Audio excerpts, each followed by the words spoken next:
Hey guys, John Jr. here, bringing you guys an APA Evolution documentary.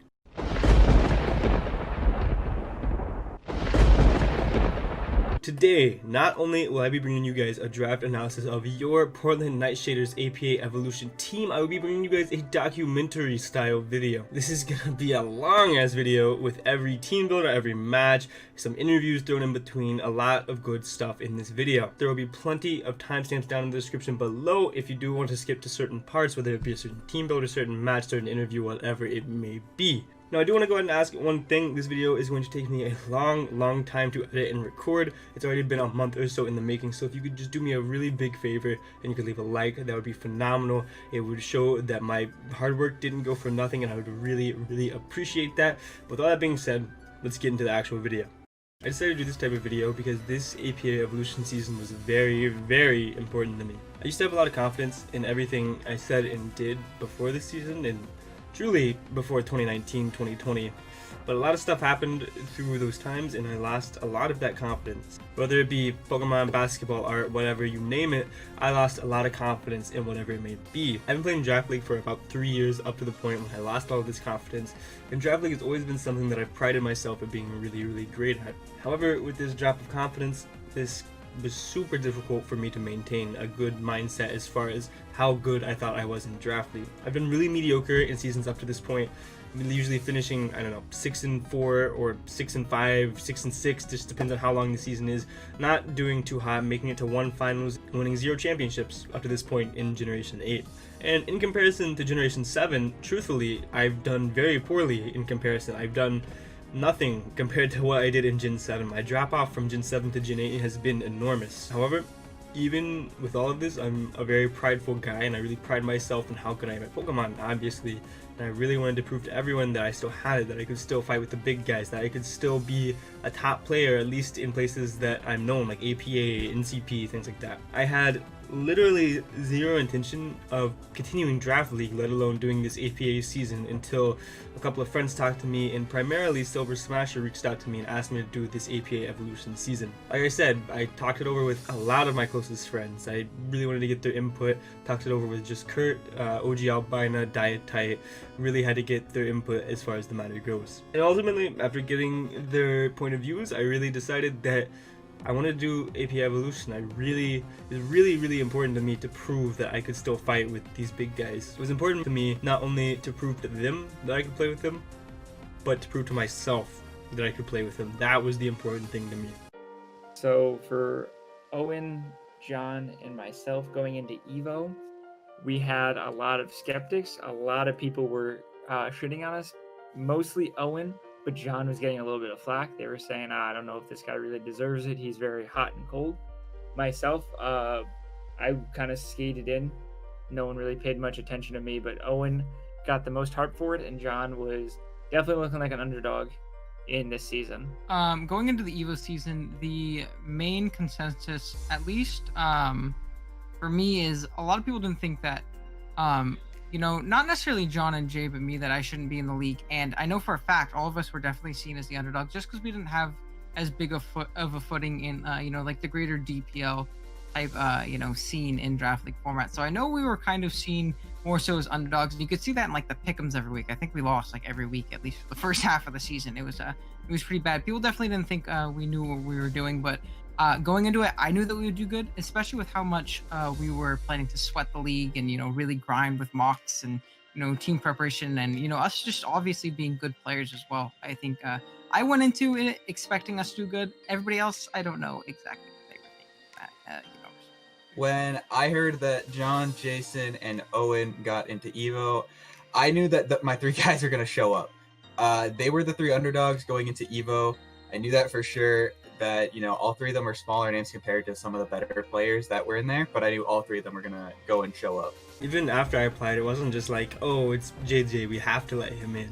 Like I said, up to this point in Generation 8, I really had no purpose being in an evolution type of league. I'd done very mediocre up to this point as far as league goes. I made finals once, and the one final I made was the very first league I did this generation, so like, there wasn't a lot of stuff to go off of. However, my good pal Panther decided that after watching how I did in Generation 7 and watching me progress not only as a player but also as an individual, he really wanted to see how I put up against the top players in APA. This really meant a lot to me because for a very long time, Panther was a father figure for me. I've gotten super close with him over the years that I've known him, and for him to put me in a league that I've wanted to be in since my draft league career started, or since the league was formed, I suppose. The only way that I can describe that feeling that I got when he said that he wanted me in APA Evolution is it's the same feeling that I got when he said he wanted to put me in APA Main. Basically, it was just like, it was a dream come true. It was something that I've been looking forward to for a while, and I finally was able to achieve that and get into the league that I wanted to get in. After all of that and finally getting into the league, it was easily the most excited I'd been to participate in a draft league in a very, very long time, since APA Main, actually. I briefly mentioned this, but my options before going to APA Evo were two things. Finish the 2 Wi-Fi commitments I had and then quit, be done with draft league, at least until the next generation of Pokemon, because this generation clearly was just not for me, where I could truck through and prove to myself that I was still a top tier player. I was super close to quitting, but I'm so glad that most of my friends tried to talk me into doing it, because now I have this video to bring to you guys. And truthfully, another big factor in this decision was what would I be doing in quarantine without Pokemon? Truthfully, nothing. Moving into the draft, I, to the surprise of absolutely 0 people out there, got a really bad pick. In this 24-man draft, I got 9th pick. Not quite the middle, not quite the wheel. It's a very awkward placement for a 24-man draft. But this was fine. I had a lot of ideas as to what I wanted to grab with this pick. This generation has a lot of really good first rounders, so something that shouldn't fall to me probably was going to fall to me.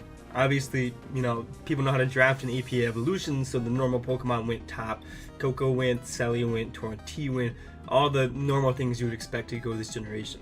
Looking at my pick, there were 2 Mons that I really desperately wanted. The first Pokemon was Dragapult, and now I can sit here and hype up Dragapult and tell you how good of a Pokemon this is, but I'm not gonna hype up a Pokemon that I didn't get. I did not get Dragapult. It was one of the Pokemon I wanted. It actually went the pick before us, which was super sad because I was absolutely going to take it if it got to us. But life goes on. When it got to me, however, the second Pokemon I wanted was still there. Latios is a Pokemon that I admittedly haven't been a huge fan of in the past. I've been really quick to judge this Pokemon, never actually trying it, but also never really seeing it perform particularly well. However, in Generation 8, both of the Latios got Mystical Fire and Aura Sphere. Hitting the 2 things that were able to wall the Latios prior, which were obviously Bulky Darks and Bulky Steel types. This interested me super heavy because prior to seeing anybody use this in Generation 8, I consider Latios a top 5 or top 10 Pokemon in the format. The coverage that it got already on top of Mystical Fire and Aura Sphere just seemed like way too much to me. I mean, truthfully, what can this Pokemon not do? It got Agility, so it can boost almost every single stat. It can be physical or special, it can have a move for literally any matchup. It's truly ridiculous how good this Pokemon is on paper. However, as much hype as there was for me surrounding Lati, we didn't pick Latios. And that is because there was an unexpected Pokemon still left at 9th pick. Kyurem Black.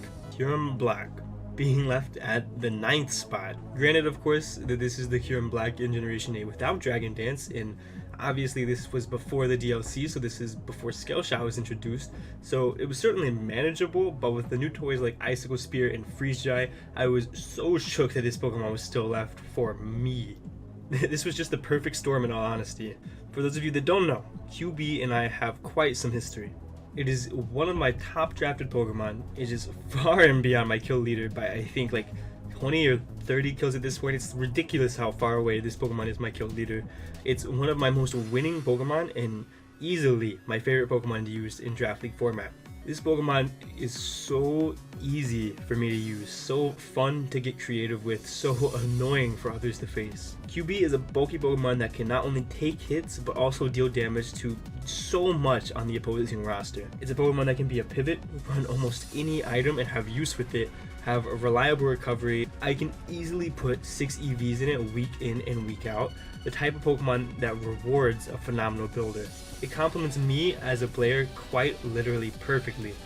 All of this, my favorite Pokemon in Draft League, the Pokemon I am easily the most comfortable with, falling to me in the league that I wanted to do it the best I've ever done it. It was literally the perfect storm, and I couldn't believe, and still can't believe, that QB fell to me with a knife.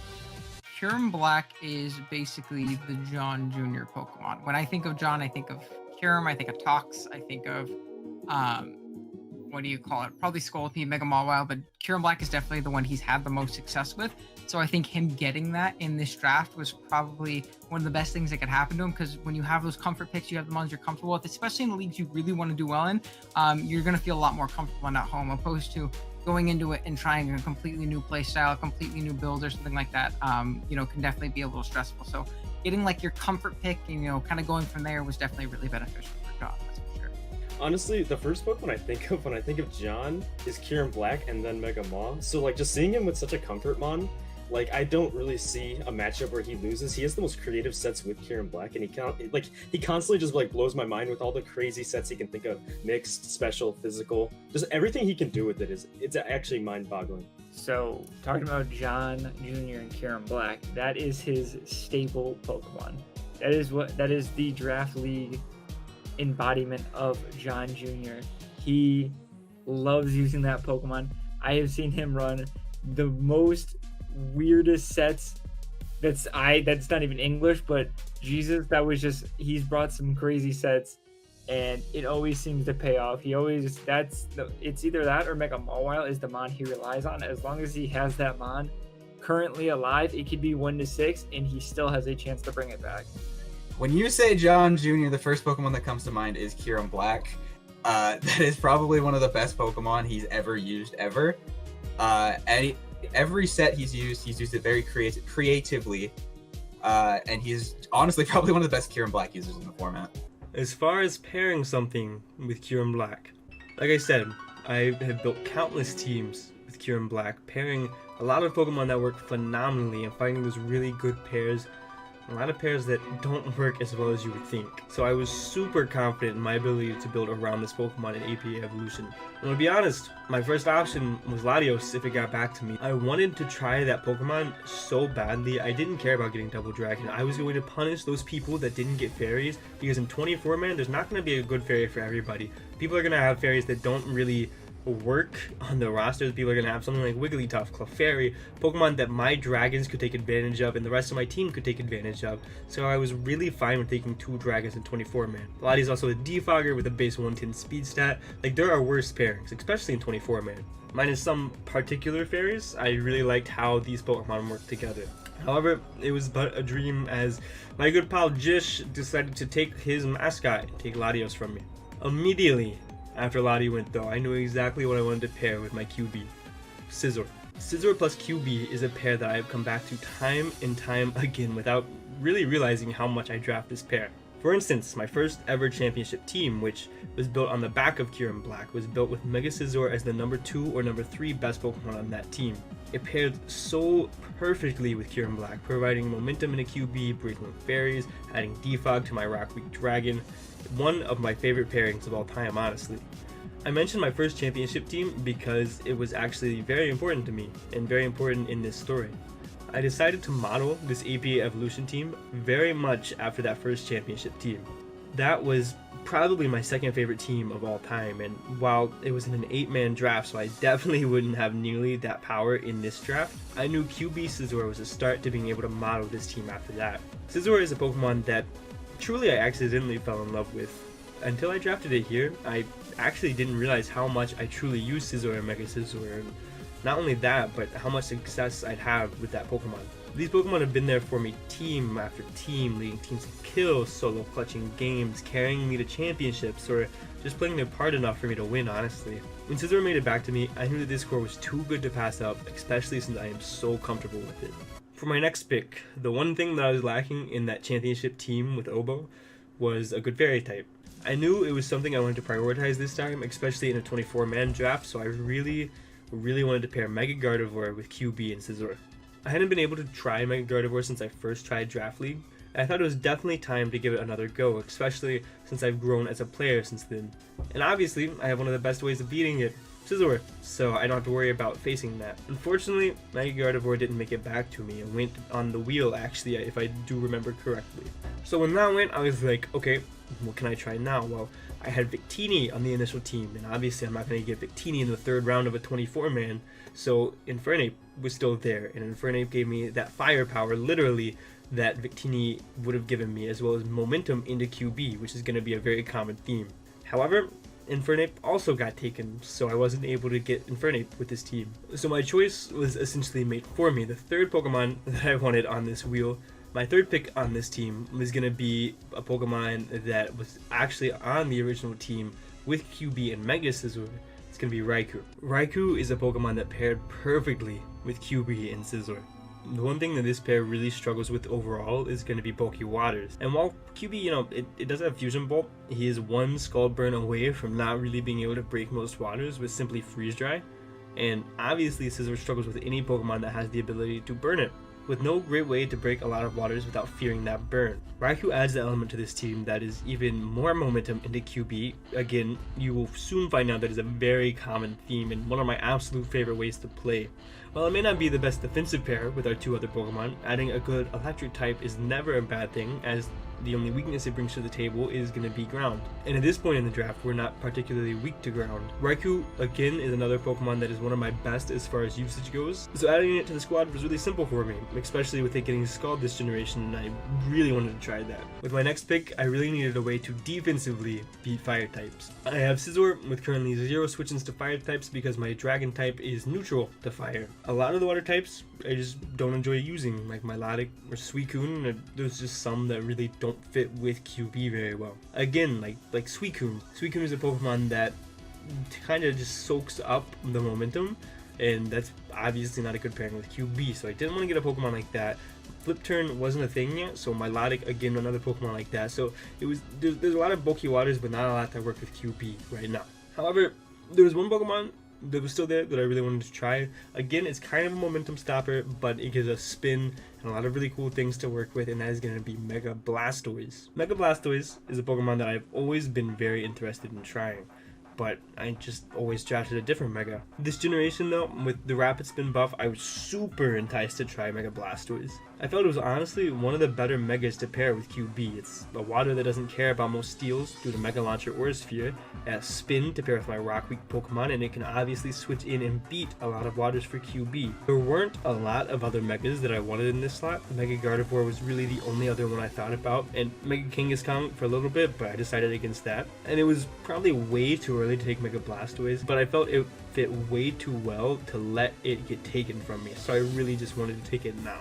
A lot of these Pokemon coming up are going to be lower tiered, obviously, and not very sentimental, so there's not going to be as many clips or interviews. It's going to be a little bit more faster paced to kind of get through it here. That being said, this next Pokemon is going to be meant to fill the slot that we lost with Infernape, as well as give us another really good speed tier. Our next Pokemon is one of the Pokemon that I was the most excited to use this generation, and that is going to be Talonflame. Talonflame is insanely cool this generation because of the fact that you can run boots and ensure that you keep going for at least one hit.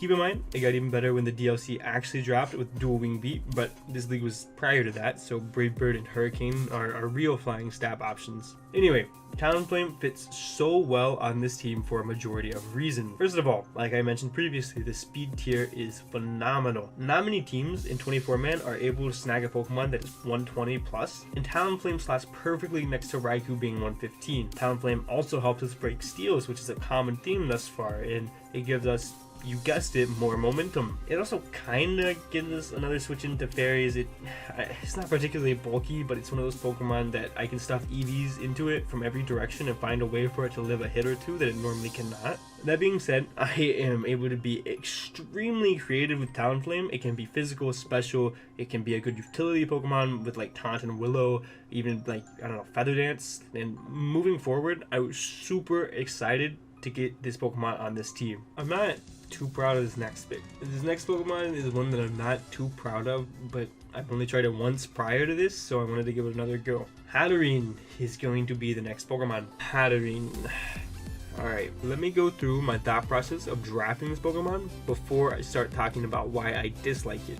Hatterene adds a really interesting dynamic to a QB team, Magic Bounce. Magic Bounce to make coaches think twice about bringing a hazard with a QB team is really a great thing. Especially with the addition of boots, it actually really makes coaches not want to bring hazards against me, which is awesome, right? It also gives me a fairy, which I was lacking on the original championship team that I'm molding this after, and was one of the things that I disliked heavy about that team. At this point in the draft, there were really only fairies that I didn't enjoy using, especially in 24-man. Fairies need to be prioritized in the early to mid rounds, otherwise you're gonna miss out on one. It also gets baton passed, so even more momentum, kinda, I guess. That being said, Hatterene is a very bad Pokemon. It gets no recovery, it has 4 usable attacking moves, very little utility. It is a Pokemon that is hard to slot on teams unless you are building Trick Room offense. If it got Wish or Recovery or even different attacking moves than the 4 that it does, I feel like I would love this Pokemon. But it is very hard to slot in my team of 6 week in and week out when it lacks moves and just feels so unreliable. I will usually wait until the end to talk about how I feel about the Pokemon, and I'm going to for every other Pokemon, but this one is going to be an exception because I felt like this before the season. At this point, our team is looking phenomenal. Just simply these 6, and we have a lot of our bases covered actually. One of the most important things that we're missing though is going to be a dark type to help break bulky psychics, which outside of Scizor right now we really do not do. But instead of getting that good dark type, we're going to skip out on that. We're going to grab Zoroark. Yeah, you heard me. I unfortunately do not really care for Zoroark too much. I have had a lot of success with Zoroark in the past, but this was when Z-moves were a thing. I think Zoroark is a Pokemon that really struggles without Z-moves because it's either locked into a move or takes that little bit of Life Orb chip that puts you in range of literally any attack ever. Zoroark was really nice on the team though, and that's for 2 main reasons. First off, our other dark options were Pangoro and Scrafty, and that's really about it. Scrafty wouldn't have been awful, I guess. Pangoro kind of stinks, but I'm definitely more comfortable with Zoroark than Scrafty. Secondly, the speed tier, which is really why we chose Zoroark over Scrafty. We needed that speed tier between QB being 95 and Raikou being 115, and this was one of the only usable Pokemon that fit that speed tier. And Zoroark also has momentum, I forgot about that, which is obviously great for our ultimate goal of getting in QB to offensively pressure. Our team has most of the assets that you want on a good draft team. We are just missing a few things. One of those things is a bulky ground, which is what we're going to try to fill right now. This is an important thing with a QB team, obviously, because we really need something to break steals. Obviously, the whole team is here to break steals for QB because that's the one thing QB really struggles with. I said this earlier, I really wanted Swampert earlier in the draft, but obviously it went. So I wanted to wait on my bulky ground because there were a lot of lower tier options that looked really good to me, like Donphan and things like that. But I decided to go with Sandaconda. Sandaconda is a ground type that I don't see a lot of people show love to. It is very important to this team in particular because it's currently our only rocker, actually. But overall, Sandaconda is a very good support mon that doesn't get the respect it deserves. It's a super bulky Pokemon with a decent speed stat in 71, so it can outspeed any bulkier Pokemon you want for the most part, with just a little bit of speed investment. It may not be at the bulkiest on the special side, but it's not like it's a liability. With 72 HP and 70 split def, you can certainly EV to live special hits. It has an insane 125 defense and a very good 107 attack. The only issue with this Pokemon is its move pool, but it gets exactly what we needed to, especially for this type of team. It has Rocks and Glare support, Coil to be a win con, Edgequake to hit a majority of the format. The one thing that is really lacking that we're really going to come to find out is going to be Toxic, which is kind of huge for a bulky Pokemon such as itself. But all in all, as a bulky ground, I was very content with getting Sandaconda this late. Admittedly, we used almost all of our points with those first 8 picks, which is fine by me actually, because I feel like we got the majority of what we need out of those first 8 picks. The only true issues with those is that we didn't have a real ground type switch in because Scizor is obviously not resistant to ground, and we did not have a grounded poison. And also we only had one rocker, I forgot about that one. So to mitigate that, I wanted to get a Pokemon that I felt should not be as low as what it is. I got Torterra, which I'm actually very excited about. Torterra is one of the best low tier Pokemon in this draft in my opinion, and for 3 points, it's a crime, really. I should have never got this Pokemon for 3 points. With the removal of HP, this Pokemon became a lot more difficult for certain teams to break. Torterra adds another rocker and a very reliable ground switch in, and if I'm being completely transparent with you guys, I knew that we lost to Zygarde at this point in the draft, so Torterra was here specifically for that, amongst other grounds, such as Excadrill and things like that. Moving into the season, I truthfully didn't expect a ton from Torterra, but you guys will come to find out why it's made its way into being one of my favorite Pokemon after this season. Okay, so the last 2 Pokemon didn't come to a game, so here are their brief mentions, I guess, because you're going to see them on the graphics. Pinsir was a cool low tier Pokemon. It gave us another ground resist and a rocker. On paper, super cool. In practice, sucks. I was close to bringing it one time, and it was in playoffs, but it never made the final cut, or even made it to a mock. Wow, that is sad. Is that true? The last Pokemon was initially Lumineon because I just won a championship with it in a Gen 6 League, and I was super excited. I was like, yeah, let's go. Lumineon, great Pokemon. But I forgot I got into Poison, and that became apparent week 1. So I was like, okay, let's drop it for a grounded Poison that nobody will respect. Here's Swalot. Swalot, like I said, gonna get super disrespected. People are still gonna bring T-Spikes. Really doesn't matter, but maybe it'll deter one person from bringing T-Spikes, and that's all it needs to do. Awful Pokemon was gonna bring it to 1 game. It has my Gengar check, actually, because my Ghost Resist on this team is Zoroark, but we got a forfeit win, so sorry about that, Gulp. So that is going to be your Portland Nightshaders Season 3 roster for APA Evolution. I was insanely happy with this team coming out of the draft. It was a team that I felt super comfortable with, and I really felt like going up against each and every roster, we could honestly go punch for punch and really put up a fight. Led by Kieran Black with a phenomenal supporting cast, this team was ready to go. John was very confident coming out of the draft. What made him even more confident was that he thought he had his arguably worst matchup first, so he thought that he would get a loss out of the way, and that would be his only loss. He ended up winning the matchup. So by the end of week 1, John was oozing with hype. He had a lot of mons that he was excited to use. He had a bunch of staple Pokemon, and yeah, I think he was very happy. I think he was very confident in his ability to do well. Going out of the draft, John's probably... He seemed like very confident. He really liked his team with a lot of the mons he had. Obviously comfort mons, mainly Kieran Black. And I think if a team has Kieran Black and John's using it, he's probably pretty confident with it. And other mons that he likes, like Torterra. I know he's a big fan of Torterra and Talonflame. 2 huge mons he likes to use. Off the top of my head, remembering John's team, I know he was a little bit iffy on a couple things about it. I remember he was very iffy on Hatterene being his fairy and different things like that. But I know overall he was pretty excited to use it because, like I said, he had that comfort pick in Kieran Black. He had other mons he'd used to success in the past as well, things like Scizor and things of that nature. So I think he definitely had a team that he knew he could perform well with.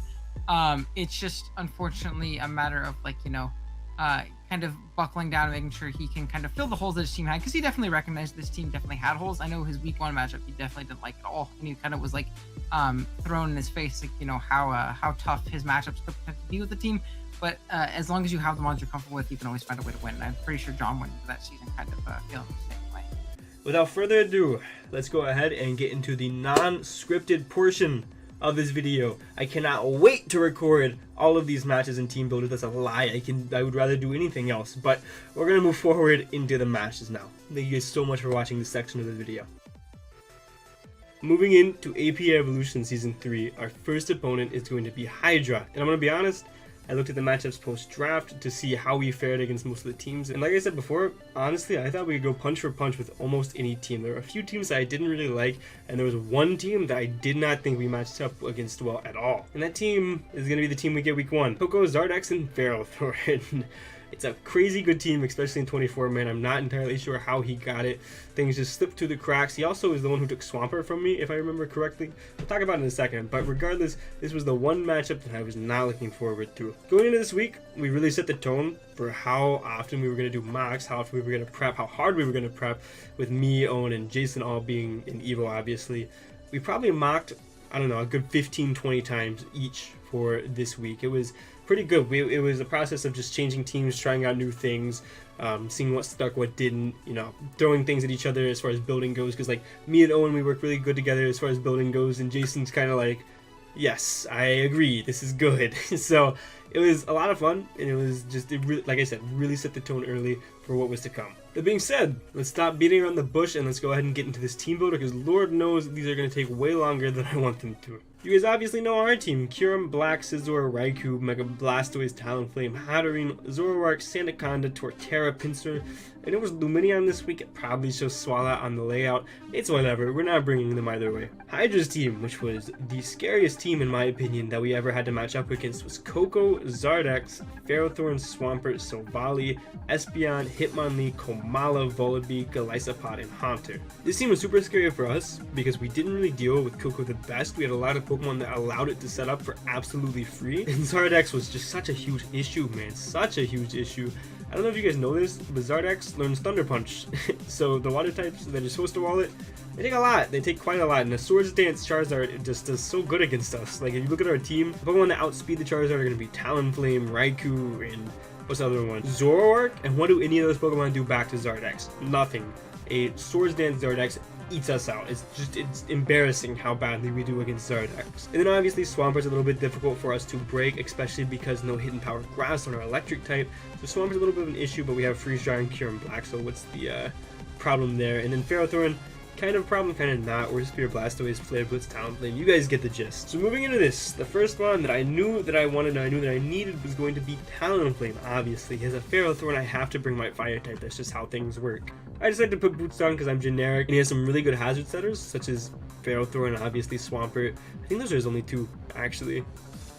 I spot Spikes, I suppose, but he has two really good rock setters, and we don't reliably get rid of those, so I wanted to make sure that we always had Gale Wings. I ran through a lot of sets, but I ended up settling with Roost, Brave Bird, Fire Blast, and Tailwind. Fire Blast, so we do not make contact with the Ferrothorn. Brave Bird is really good general stab, helps against something like the Zardex and the Swampert. Tailwind, in case we get in a little bit of a sticky situation and we have our Gale Wings intact, that way we can outspeed the Koko or a potential Dragon Dance Zardex, even just an SD Zardex at that point. And then we have Roost for longevity. I also debated on Taunt for a very long time, but I decided Tailwind would be a little bit more clutch to have something like Mega Blastoise outspeed the Zardex. Our EVs, and we've got a lot of them. We can Oko a Fizz Def Ferrothorn, we can outspeed an Espeon creeping the Zoroark, we live a Zard T-Punch from Fool, we live a Scarf Espeon Thunderbolt from Fool. Does that thing even get Thunderbolt? I don't even know anymore. And then we put the rest into attack. Talonflame is super cool in the fact that all of its stats suck except for its speed.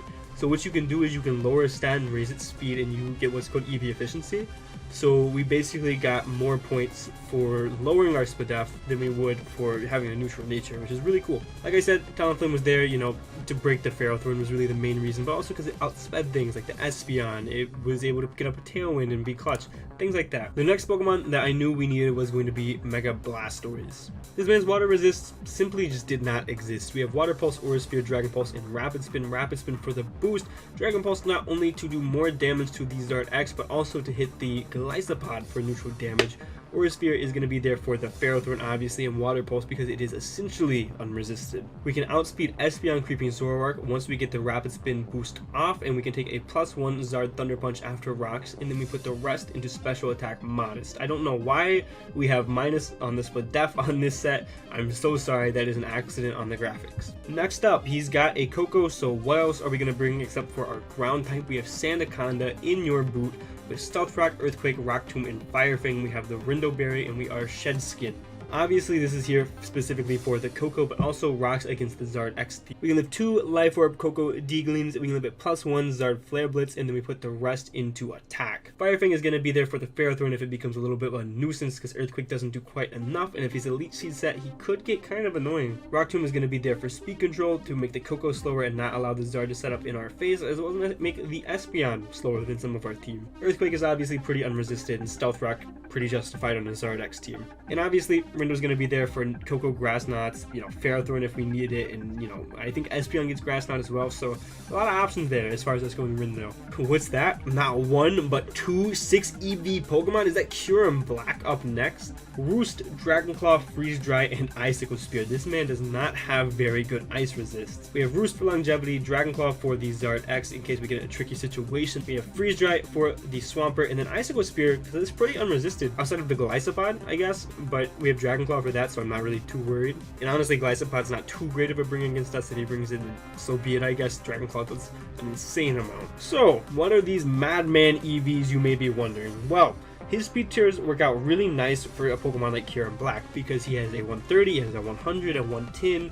I believe Hitmonlee's 79, but it's unburdened and it's obviously going to run that. So, and then the other Pokemon is Stovali, which I'm not really going to respect Stovali's speed tier in this matchup specifically because I feel like we can deal with it. There's not really one particular type that gives us a lot of trouble unless he's, I don't know, ghost type or something that would give us some trouble. But anyway, we live a Life Orb Coco D-Gleam after rocks. We have a little bit of speed for a creeping Stovali just in case he has no speed. We live an adamant Zard D-Claw, which is insane that we're able to do that. We KO a Swampert with Freeze Dry after rocks, and I do believe that's if he's max HP, not max but def. And then we went the rest into attack adamant, and that was to get the most out of our EVs as possible, again being EV efficient. Kieran Black is going to be here just to be a breaker and be a nuisance. He cannot switch into this Pokemon.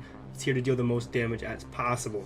Our next Pokemon is going to be Scizor. Scizor is going to be the Wincon. I had to get super creative for a Wincon for this game because if you look at the team that we don't have a Wincon yet, and we don't really have a lot of good Wincons as far as this matchup goes. Like we can't be Swords Dance Talonflame because he has a Koko. We can't be Calm Mind Raikou because he has really good checks to Raikou in both Ferrothorn and Swampert, and then we have 4 Move Slot Syndrome. Calm Mind Hatterene, again, a Pokemon that doesn't really make sense here, it just loses to Zard. So like our Wincons were very far and few between, but I decided to go with this Swords Dance, Quick Attack, Bug Bite, Roost, Silk Scarf Scizor. We creep the creeps of 4 speed Sandaconda, very aggressive there. We can live a Life Orb Coco Thunderbolt after rocks. A Max Fizz Def Pharaoh can't 3-shot us with Body Press, which is very important because we are a Roost set. And then we were just able to go Max Attack Adamant, which is freaking awesome that it worked out that way. So, the point of this set, we have to get rocks up. Rocks are very, very important because after rocks, a +2 Silk Scarf Max Adamant Quick Attack, it has a chance to OHKO Zardex, depending on his investment after rocks, I believe. It also has a chance to OHKO Coco after 2 layers of rocks, or rocks and Life Orb damage. So it's very important that we get rocks up. Rocks chip is very, very valuable. The only thing that I kind of overlooked in prep is going to be Hitmonlee is going to be a little bit of an issue because Electric Seed is +1 defense. But other than that, this set goes crazy. We can set up on so much. We can set up on Ferrothorn for free. We can set up on Swampert, so long as he's not Roar, which he definitely could be. We can set up on the Stovali depending on what type he is. Like, we have a lot of options with this Scizor set to win the game. And lastly, a Pokemon that I did not expect to bring very often, we have Torterra. Earthquake, Synthesis, Roar, and Rock Tomb. This Pokemon is going to be our Coco check, actually, besides our Sandaconda. I wanted 2 just to make sure because Coco gave us a lot of issues. We have the Aqua Berry, which actually allows Zard to not OHKO us, which is kind of nuts. We can outspeed the 20 speed Swampert. We can lift 2 Specs Coco D-Gleams, and Pharaoh cannot 4-shot us, which is really awesome. Roar is going to be there to prevent setup in case he's an Iron Defense Coco, or in case I'm scared of Zard standing up in our face. Rock Tomb, again, for speed control on the Zard, on the Coco. Earthquake is good spread damage. His team is very weak to ground, and the Synthesis for longevity. This Pokemon does really, really well this matchup, and I'm really looking forward to attempting to use this Pokemon this week. That is the team that we are using this week. The game plan is simple. Get rocks up, chip things down, have QB break, have, Mega Blastoise break, Talonflame break, keep Talonflame in the back if necessary, if the Ferrothorn becomes a problem, and eventually get into a position to where Scizor can set up on either Ferrothorn or Swampert, and we can win this game. I did a lot of mocks, I did an insane amount of mocks, and I felt very, very confident going into this. It was super hard to build, it was a super long build, but here we are. Week 1 of APA Evolution against Hydras in his, I don't know his team name, but you can see the 6 Pokemon that he did bring on screen. He brought Coco, Zardex, Ferrothorn, Hitmonlee, Swampert, and Stovali, 4 of which we guarantee expected, right? Tapu Koko, Zardex, Ferrothorn, and Swampert. The other 2, kind of iffy, was unsure what Stovali type he would bring. I thought Ghost made a lot of sense, but was interested to see. And then Hitmonlee, which I truthfully did not prep for very well. Looking at his team though, the game plan remained the same. We're going to get our rocks up, and we're going to win with Scizor. That's exactly what we're going to do here. As I click play, I am going to go ahead and lead with Sandaconda, turn 1 rocks. He had no way of preventing this. I'm going to get my rock, unless he was Taunt Coco, but I'm going to get my rocks up as he clicks Leech Seed and misses. Doesn't matter too much in the grand scheme of things. It's a little bit of chip that he missed out with on Sandaconda. Nothing crazy. I'm going to switch out the following turn anyway. But he gets his rocks up as he goes into Swampert. I'm going to click Earthquake and do some hefty damage to this Pokemon. I guess I would have got 24% off on Sandaconda. Regardless, I'm going to switch into Blastoise as he clicks Scald. This is my only true water resist that wants to get burned. I also would love to get the rocks off of my side of the field, so I'm going to do exactly that as he goes into Stovali Electric. And Stovali Electric was a very interesting bring. I'm very unsure as to why he brought this Pokemon, because he already had Coco, so I don't know. I'm very unsure as to why he brought Electric of all things, but he's going to defog there. I'm going to click Rock Tomb, expecting Zard to potentially come in, and I'm going to miss. As I am going to switch out here into Blastoise again, as I don't really care about Chip on this Pokemon too much, because it's about time for this Pokemon to go anyway. I'm going to click Aura Sphere, expecting the Ferrothorn, and you can see he goes into Silvally, and I'm fine with that, because Chip on that is unrecoverable Chip. I'm going to try to sack Blastoise. Don't really need this Pokemon anymore at this point in the match. He's going to Parting Shot into Koko, and he's going to take a very, very huge Water Pulse that it's not going to enjoy too much. He's going to take about half there. He's going to U-turn and pick up the KO, but we got some damage off with Blastoise, and that's phenomenal. He goes right back into Ferrothorn. I go into Sandaconda. We are getting our rocks up, and there's nobody in this world that can stop us. We get our rocks up. He's going to go into Swampert. I'm going to go into QB, because now that we don't have Blastoise, this is kind of our Scald switch in. If we get burned, then so be it. I still have Freeze Dry, and he's going to go into his Ferrothorn. As I'm going to click Freeze Dry, and you're going to see he's a very split that Ferrothorn here. As I'm going to switch out, into Scizor. I'm going to take this as my opportunity to run with the game. He knocks off our Silk Scarf. There's no other time that's better than the present to set up for the game. I click Swords Dance once, he clicks Leech Seed, and the game is looking great. I decide to go ahead and bring another Swords Dance for the boys as he goes into Swampert, and a +4 Bug Bite from this Scizor has a very good chance, an 81% chance to OHKO a Max Swampert. Goodbye Swampert, perish. As he goes into the Charizard, fine by me. I quick attack, even if he goes Ferrothorn, which I knew was a possibility. Doesn't matter, I can Roost the following turn. He does nothing to me, he does not scare me. He does 33% with Body Press, plus the 12 from Leech Seed. He does not scare me at all. He goes back into the Charizard as I Roost, and we're fine, I'm going to quick attack this Charizard. Goodbye Charizard, and it's looking like the game is over. I'm going to be honest, the game at this point I thought was absolutely over. I thought there was no way that we lost at this point in the match. I'm going to quick attack one more time, say goodbye to Koko as he goes into his Hitmonlee, which is +1 because of Electric Seed, and I forgot Electric Seed was +1 defense. I'm going to quick attack. We had a roll to kill if he wasn't any amount of HP, which he obviously was. Killed us with Blaze Kick. I'm going to go into Talonflame. I Brave Bird, kill the Hitmonlee, and this game is looking like a wrap. I'll be honest. He has a Ferrothorn, he has a, what is this, Silvally, and I have Torterra and Sandaconda, and they're looking like both of them kind of lose to Sandaconda here. So we're going to see me play a little bit stupid here. I'm going to Earthquake, which is a fine play. And then I should Fire Fang and the game should be over. I miss, unfortunately, and then I'm going to play very poorly around it.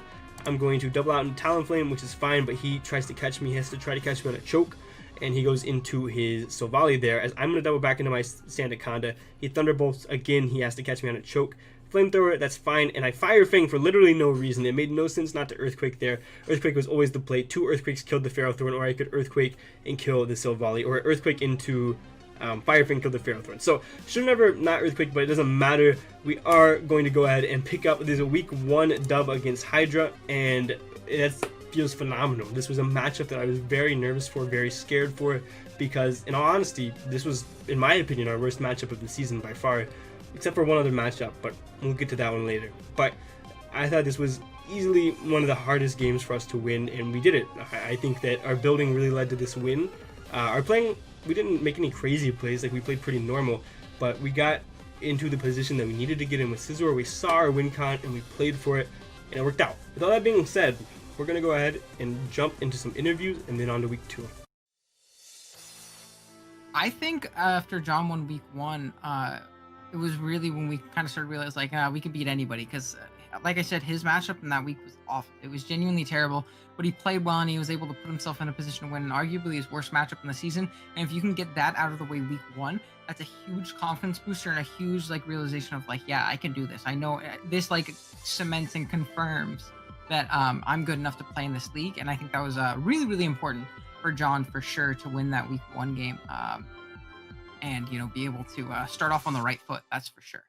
When John won week 1, I knew it was just going to be uphill from there, because it was very like, if John wins, he's going to go on a hot streak. But if John lost week 1, I feel like he would have gotten a little bit into his own head and maybe not as performed as consistently throughout the entire season. Moving into week 2, we are facing Big Daddy Dave. Dave is an individual that I met through this EVO season. He's one of the people that I truthfully wanted to play the most this EVO season. He's super nice, and we became friends immediately. His team was one that I thought we matched up against pretty well, and I had a lot of really cool heat for him, so I'm super excited to get into this. Before we get into that, I do want to talk about what the week 1 dub meant to me. winning what seemed like an impossible matchup on paper and being able to, build super creatively and get out of it, not only because of my playing but because of my building, was an awesome achievement for me, and it really helped boost my confidence. I was so confident coming out of week 1 that I would not receive a loss this season. I thought that was absolutely hands down my worst matchup, so moving forward I didn't really know what could stop me, besides hacks, of course, because it's Pokemon. But that being said, let's go ahead and move into the week 2 team builder. Moving into the matchup, Dave had a very scary team, but it's a team, like I said, that I thought we matched up well against. His team consisted of Galarian, Darmanitan, Tapu Lele, Hawlucha, Crocodile, Toxapex, Mega Manectric, Flapple, Fortress, Pyroar, Murkrow, and Oddmel. Now at a first glance, this matchup isn't that bad, but one thing you do have to remember is Tapu Lele's Psychic terrain really made this matchup a little bit more difficult than it needed to be for. We have Gale Wings on Talonflame, we have Bullet Punch on Scizor, we have Sucker Punch on Zoroark, so we have a lot of forms of priority, and Tapu Lele negating those really made me have to think twice about how I prep. Not only that, but Galarian Darmanitan was also a very scary Pokemon. Those two Pokemon share a speed tier, obviously, and through mocks, no matter what mock I did, one of them was Scarfed and one of them was either Specs or Banded, depending on the Pokemon. So I knew for a fact those two Pokemon were coming. I knew Hawlucha was going to come this matchup, and I knew Toxapex was going to come this matchup. All 4 of those were pretty definite in my mind. The other two Pokemon, I thought Crocodile made a lot of sense, and I thought maybe even Oddmel made a lot of sense because I didn't have a fighting type. Moving on to my very first Pokemon, this actually wasn't the first Pokemon I put on the team. I actually believe it was the last Pokemon I put on the team,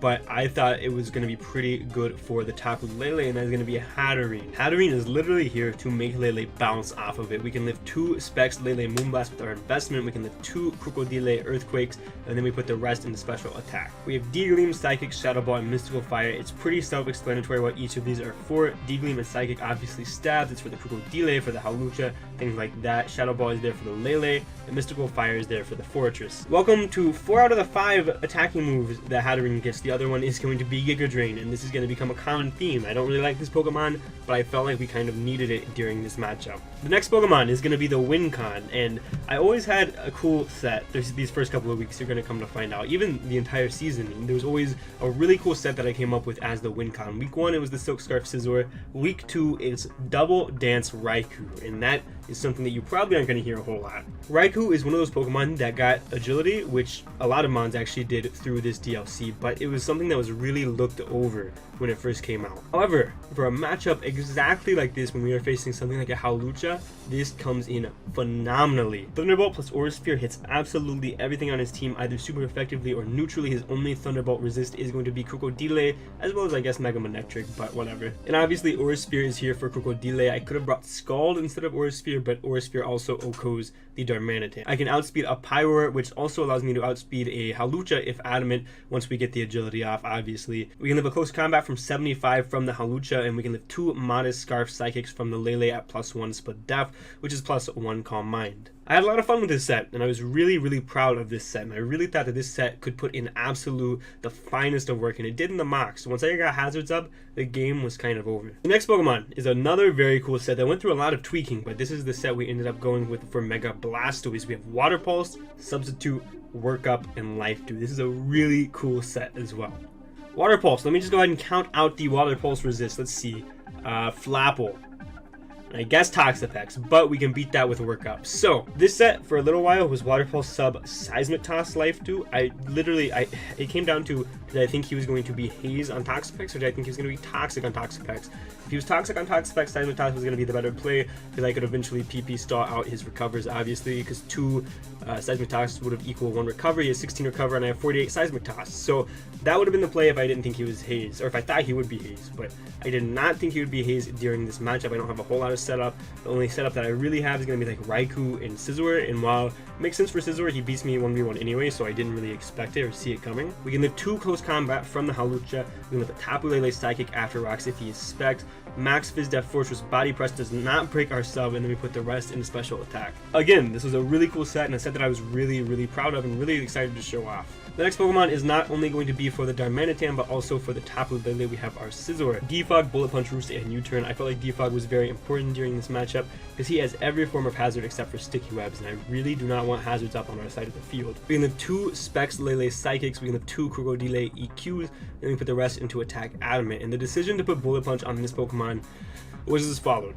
Tapu Lele had absolutely no business staying in on Mega Scizor, regular Scizor, sorry. Tapu Lele did not get a fire move of any sort. It actually didn't get Mystical Fire for whatever reason, so it had no real way of touching or even threatening Scizor at all. So Bullet Punch is going to be more there for Darm or Hawlucha in the in-game. If I had to sack Pokemon to do it, then so be it, but we are able to revenge those Pokemon later. U-Turn is going to be there specifically to click whenever we switch in on the Lele, because he's going to go hard on the Toxapex 10 out of 10 times, or if he gets a Spadaf drop, maybe he stays in, who knows. Obviously, Roosters for longevity, and that is going to be our Scizor. Next up, we are obviously going to be bringing Kyurem Black. Kyurem Black was a little bit difficult to fit on this matchup because he has a Hawlucha, he has a Tapu Lele, he has a lot of Pokemon that just kind of threaten. Darmanitan even we don't really love dealing with, so it was really difficult for me to have to put QB on the team, but I feel like I had to. I just feel like it's such a good breaker, man. I feel like in almost any matchup you're supposed to bring Kyurem Black. So that's exactly what we did here. We are Roost, Freeze Dry, Iron Head, and Substitute. Freeze Dry, it's the majority of his team. Iron Head is going to be here, obviously, for the G Darm. That is mainly the only reason why it's here, because we don't have a way to really deal with it otherwise, and this kind of his only ice resist besides the Fortress, but do I really care about Fortress? Absolutely not. Our EVs allow us to live a Moonblast from Lele after Rocks. We can live an Adamant High Jump Kick from the Hawlucha if he is not boosted. We can Oko Tapu Lele after Rocks with Iron Head. Oh, that's the other reason we have Iron Head. We can two-shot Fizz Death Toxapex. We can outspeed an Adamant Flapple. We put the remaining into attack. Welcome to 6 EV QB 2 weeks in a row. And we have the Never Melt Ice because I'm clicking Freeze Dry 9 out of 10 times. And lastly, I said that we had rocks, and clearly we have 2 rockers on the team, so you guys already knew it was down to 2 Pokemon, and this Pokemon, this week's rocker, is going to be Sandaconda. Earthquake, Glare, Body Press, and Stealth Rock. I felt like Glare in this matchup was phenomenal, not only for the Hawlucha, but also for the G-Darm, for the Tapu Lele, for the Crocodile.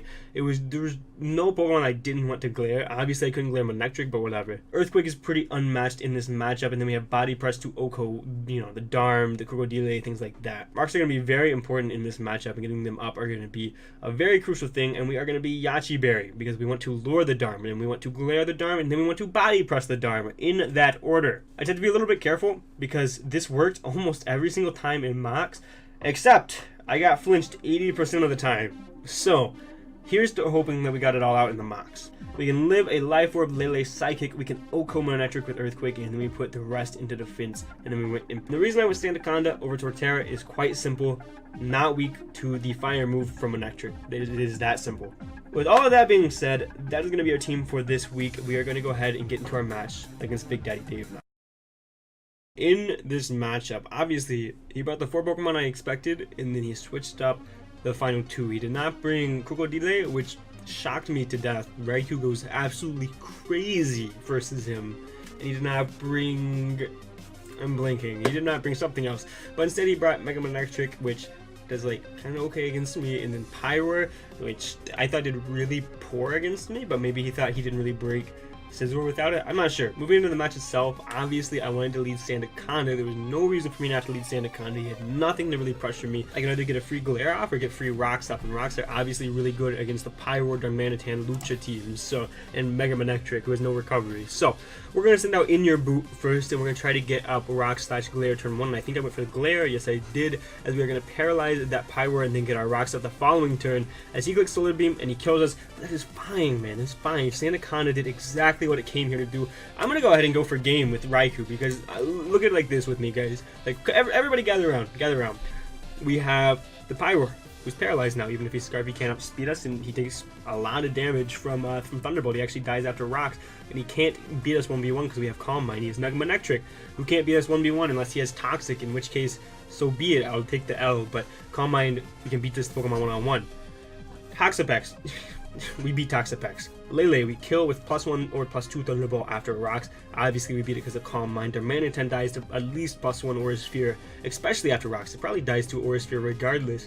And then Hawlucha, we have speed after the agility. So in my mind, I was like, wait, do we just win turn 3? So I'm gonna go into my Raikou here, and I'm gonna go ahead and click agility in case he goes, you know, hard Lele or something like that. And I'm gonna click Calm Mind because in my mind, I won the game. But he's Roar Mega Manectric, which is really cool and a really good bring on Dave's part. So I'm going to switch out into the QB here as he clicks Volt Switch on his Mega Manectric. And this adds an interesting element to the game, because I thought the game was over, whereas really the game can just begun. He's going to go into his Lele. I'm going to go into Hatterene, but it seems that he brought a dual screen Hatterene, or dual screen Lele, which is a really cool bring in this matchup. He's going to switch into Pyro. I'm going to click Psychic this turn, because I think there's no way he's switching out. And if he does, I have a chance to 2-hit KO Pyro after Rocks, and that's exactly what happens. Is I'm going to click Psychic one more time, and down goes the Pyro. Very bold switching on my part. Or prediction on my part. He's going to go into the Darmanitan now. Obviously, I'm going to go into the Scizor. He clicks U-turn, gets a crit, doesn't really matter. And then he's going to go back into the Manectric. I'm going to switch out again. We're just stalling turns of screen at this point. Doesn't reveal to be Light Clay, Tapu, Lele. I'm going to go into QB. QB's a free switch into this Pokemon at this point in the match. He's going to click Flamethrower. Obviously, doesn't want to risk anything, but... And he is Toxic Mega Manectric, which I thought he might be. I click Sub, so I'm behind a Sub with Toxic. I'm going to click Roost, and he's going to click Roar here, which is honestly better for me. Saves me from taking Toxic turns. So I get Roared into Hatterene, which is probably the second best thing I could have got Roared into, as he's going to go ahead and go into Lele. Do I make the Shadow Ball prediction? I do! Dude, I'm so good at this game. Somebody sign me. I get the Split F drop. Kind of unfortunate on his part. He could have got Light Screen up, and he could have probably lived the next one, I think. No, he couldn't have. Could he have? Hold on. Let me rewind here. So he goes Lele. I make the prediction with the Shadow Ball because I'm literally insane and the best Pokemon player of all time. We get the Split F drop, and Light Screen wears off. Okay, so he couldn't have lived regardless. So he's going to get damage off on the Hatterene. Hatterene does his job. It beat the Lele one-on-one. Split F drop was definitely unfortunate. I'm not going to lie about that for a second. He's going to go into the Lucha, and I'm going to try to sack off Hatterene. If he tries to set up, then so be it. I'm going to click Psychic. Kills us. I'm going to go into Raikou. I'm going to click Agility, as he clicks Acro, which was a weird play. I'm going to click Agility, and we are going to zoom past this Hawlucha as we kill it. We get a crit, and the crit may have mattered. I believe we ended up thinking it was like a 30-70 roll in his favor, or like a 20-80 roll in his favor. So the crit likely mattered. It was kind of unfortunate. And I think I did die to a high jump kick. I do think he was max attack adamant. So it really sucks, or at least it was a roll to kill me heavily in his favor, because we took maximum 75% from unboosted high jump kicks. So there were a lot of probability things that could have happened there, and that crit was definitely unfortunate. Could have killed on a roll without it, but you know, it happens. So I'm definitely, like, the crit definitely mattered. I'm not saying that the crit didn't matter at all, and definitely it made him instantly lose. Like, there's not a way he comes back. Like, if he lived and he killed me, he could have definitely came back, but it made it to where the game was over because I got the crit. If I didn't get the crit, there was still a game, but I hope you guys can understand what I'm saying. He's going to go into Mega Manectric. I'm going to Aura Sphere and do half to this boy, as he's going to click Toxic, try to wear me down gradually. I believe I do click Aura Sphere again. No, I click Thunderbolt, predicting the Toxic Pex, because I'm just nuts. And because it puts him in range of rocks regardless. He's going to roar me into Scizor, probably the best thing for me to get roared into, because I can just bullet punch this Pokemon. He's going to go Toxapex. I'm going to U-turn on the Toxapex, and the game is over, guys. I'm going to U-turn into Mega Blastoise, and we're going to have 40 turns of me trying to beat this Pokemon. I work up. You guys are going to see I get super excited. I'm like, if he's not Haze, I win the game. I'm going to work up again, and you guys, like, everybody's getting excited. He has Haze. So we just sit here for, you know, 9 years while I'm trying to make it work, but clearly it's never gonna work because he has Haze, and I'm like, I win the PP stall eventually, I do believe, as long as he doesn't hit himself in confusion, or it was close regardless, whatever. So at this point, I'm just kind of like fighting with myself, like, going to QB. Your play's going to QB. You go into QB and you can win the game. Just do it. Come on, just make the play. So eventually, I think I get him down to where he has to recover, and I switch into QB on a recover turn. Yeah, I switch into QB on a recover turn, as he's going to recover there, obviously. And now we're in a pretty good position. I click Freeze Dry free of charge because it 2-hit KOs this Toxapex, any variant of Toxapex, and it kills Darmanitan after rocks, or it puts it in range to where it can't switch back out, is what I do believe happens here. Yeah, he goes into Darm, and you can see it puts him in range of where he cannot switch out anymore, puts him at 24%. And at this point, I'm going to switch out. I don't need Mega Blastoise for anything, because clearly he's not going to be beating the Toxapex. I'm going to click Water Pulse, I do believe. Is that what I clicked? I don't know. Doesn't matter because I flinched. I'm going to click Water Pulse now because obviously you can't switch out the Darmanitan. So goodbye Darmanitan, and goodbye Mega Blastoise. You didn't beat the Toxapex 1v1, but you did beat the Darmanitan. In comes the Pex, and I can still choke this game away, right? Like, this game is still definitely chokeable. If I click Thunderbolt and he keeps clicking Recover, I'm Toxic, so I can still lose the game. So I have to make a play, and I have to click Calm Mind here.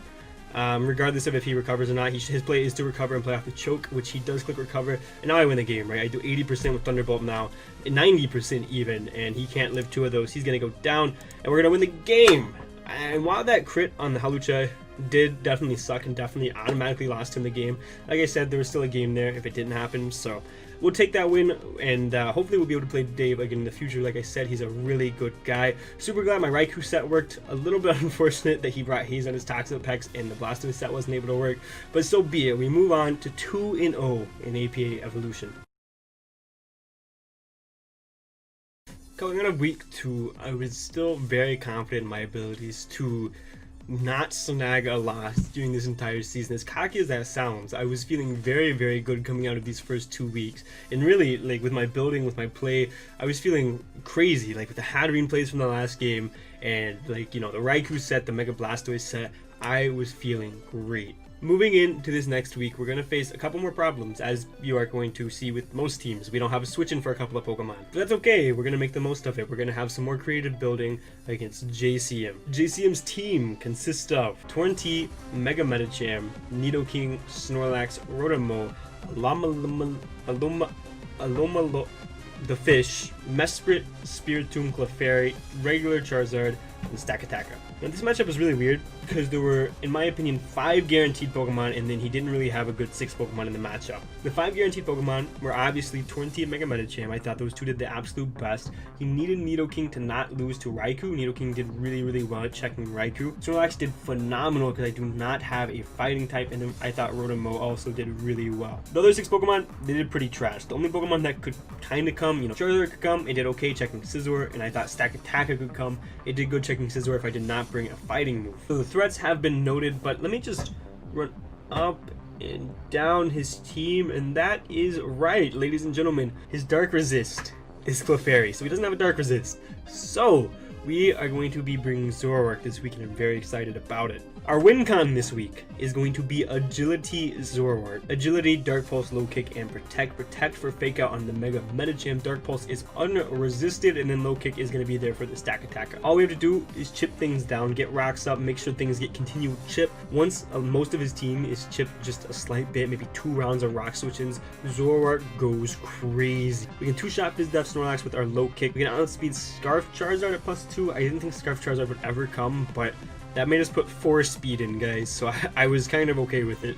We can live a Torrentee Hurricane after Rocks, and we can live a Snorlax Body Slam if he is max Adamant after Rocks. Next up, his team gets demolished by Raikou except for the Nidoking, so that is going to be our next Pokemon. And it's also going to be our Torrentee check. We have Thunderbolt, Volt Switch, Scald, and Aura Sphere. We are Inner Focus for the Medicham Fake Outs, and we have a move for basically every situation. The only really big issue with Raikou is, one, we have to make predictions of the Nidoking of clicking Scald and whatnot, and if he's going to be Miracle and Alola as well, by the way. But also, we get walled by Snorlax completely. I have Aura Sphere just to kind of call a switch in, do a little bit of chip damage, like 30%, and then Volt Switch out, force a rest or something. I don't really know. Like, it's going to be a little bit difficult. We can outspeed Mega Medicham, creeping us, creeping QB. I respect JCM as a player, so I got really aggressive with the creeps. We can take 2 +2 Heat Waves from Life Orb Torn, and we put the rest in the special attack Modest. As long as this Pokemon can check Torrentee and deal out a little bit of damage here and there, hopefully we're able to win with Zoroark in the back. Next up, we have Sandaconda, and this is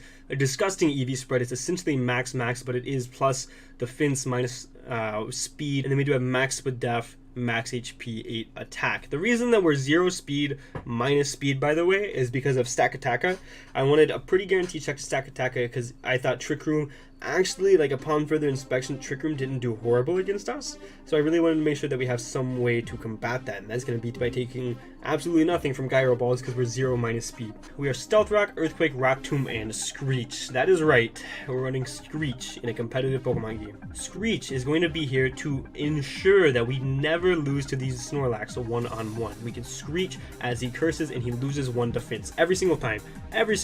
However, the only issue with that, which I didn't know in building, is that Screech has a chance to miss. It's 85% accurate, which is not going to be very fun. And I could have also went Coil Body Press. That was something I was looking at for a long time, but I felt like Rock Tomb was needed, I felt like Earthquake was needed, and I felt like Stealth Rock was needed. Obviously, we have 2 Rockers. Didn't think Torterra did great in the matchup, so it couldn't unfortunately fit Body Press unless we didn't fit Screech, and then Snorlax did beat us 1v1, and Screech wasn't there to ensure Sandaconda itself beat Snorlax, but to ensure that other Pokemon could beat Snorlax. We can take 2 Tauren Hurricanes if we are max Spadef, and then, you know, we went plus defense and put the rest into attack. The defense allows us to actually live 2 Medicham Drain Punches. Funny how it works out that way. Our next Pokemon is going to be Katniss, the Talonflame, Brave Bird, U-Turn, Roost, and Taunt. We are not going to be Gale Wings because we outspeed his whole team regardless, and I don't really see any feasible Scarfix except for Nidoking, and we have plenty of switch-ins for Nidoking depending on the move he locks into, so I was fine with being Flame Body for a potential fake out on the Mega Medicham.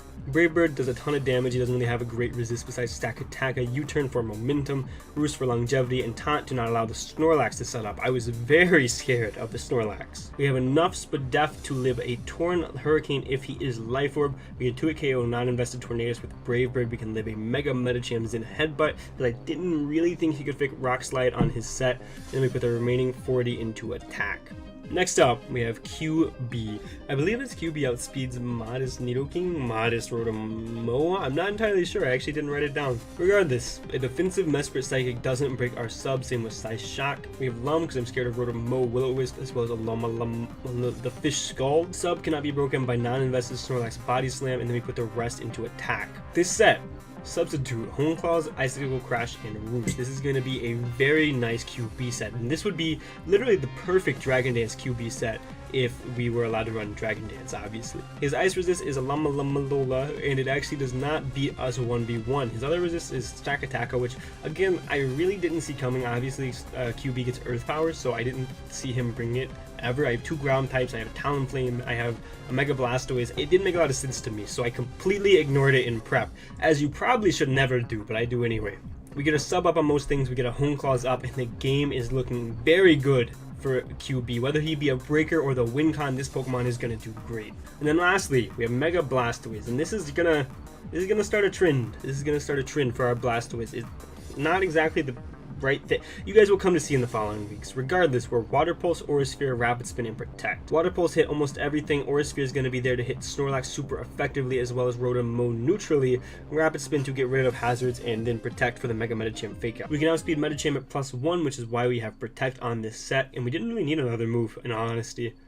We can live a Medicham high jump kick after rocks, and then we put the rest into special attack Modest, and that is going to be the team against JCM. The plan is simple. Get rocks up with Sandaconda, ship everything down, win with either Zoroark or QB in the back, probably Zoroark. With all that being said, let's go ahead and get into the match against JCM. Looking at the team that JCM brought, he brought 5 of the 6 Pokemon I expected. He brought Spiritomb over whatever other Pokemon I thought could fill the 6th slot, and he brought the 5 Pokemon I expected. So totally fine. Didn't bring Charizard, didn't bring Sakataka, was not too worried about that.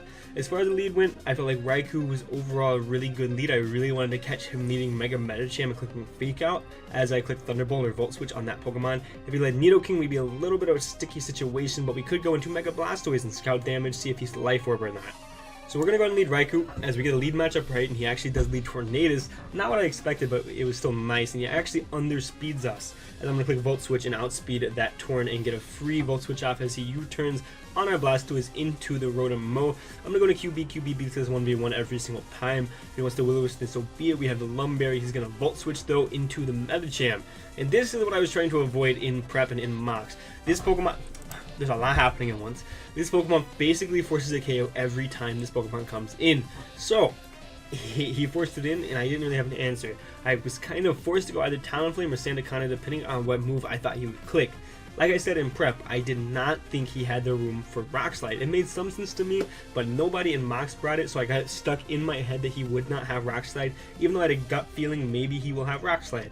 He ended up having it, and I got very frustrated with myself because I knew he would have it. I knew I should go Sandaconda, but he got the play right, and props to him. He killed my Talonflame. I was fishing for a Flame Body Bird. So down goes Talonflame, and I'm down a Pokemon playing on tilt, but that's okay. I'm going to click Scald, making the prediction. Look how good I am. We get the burn too, and we do like 80% combined to that Nidoking, which is phenomenal.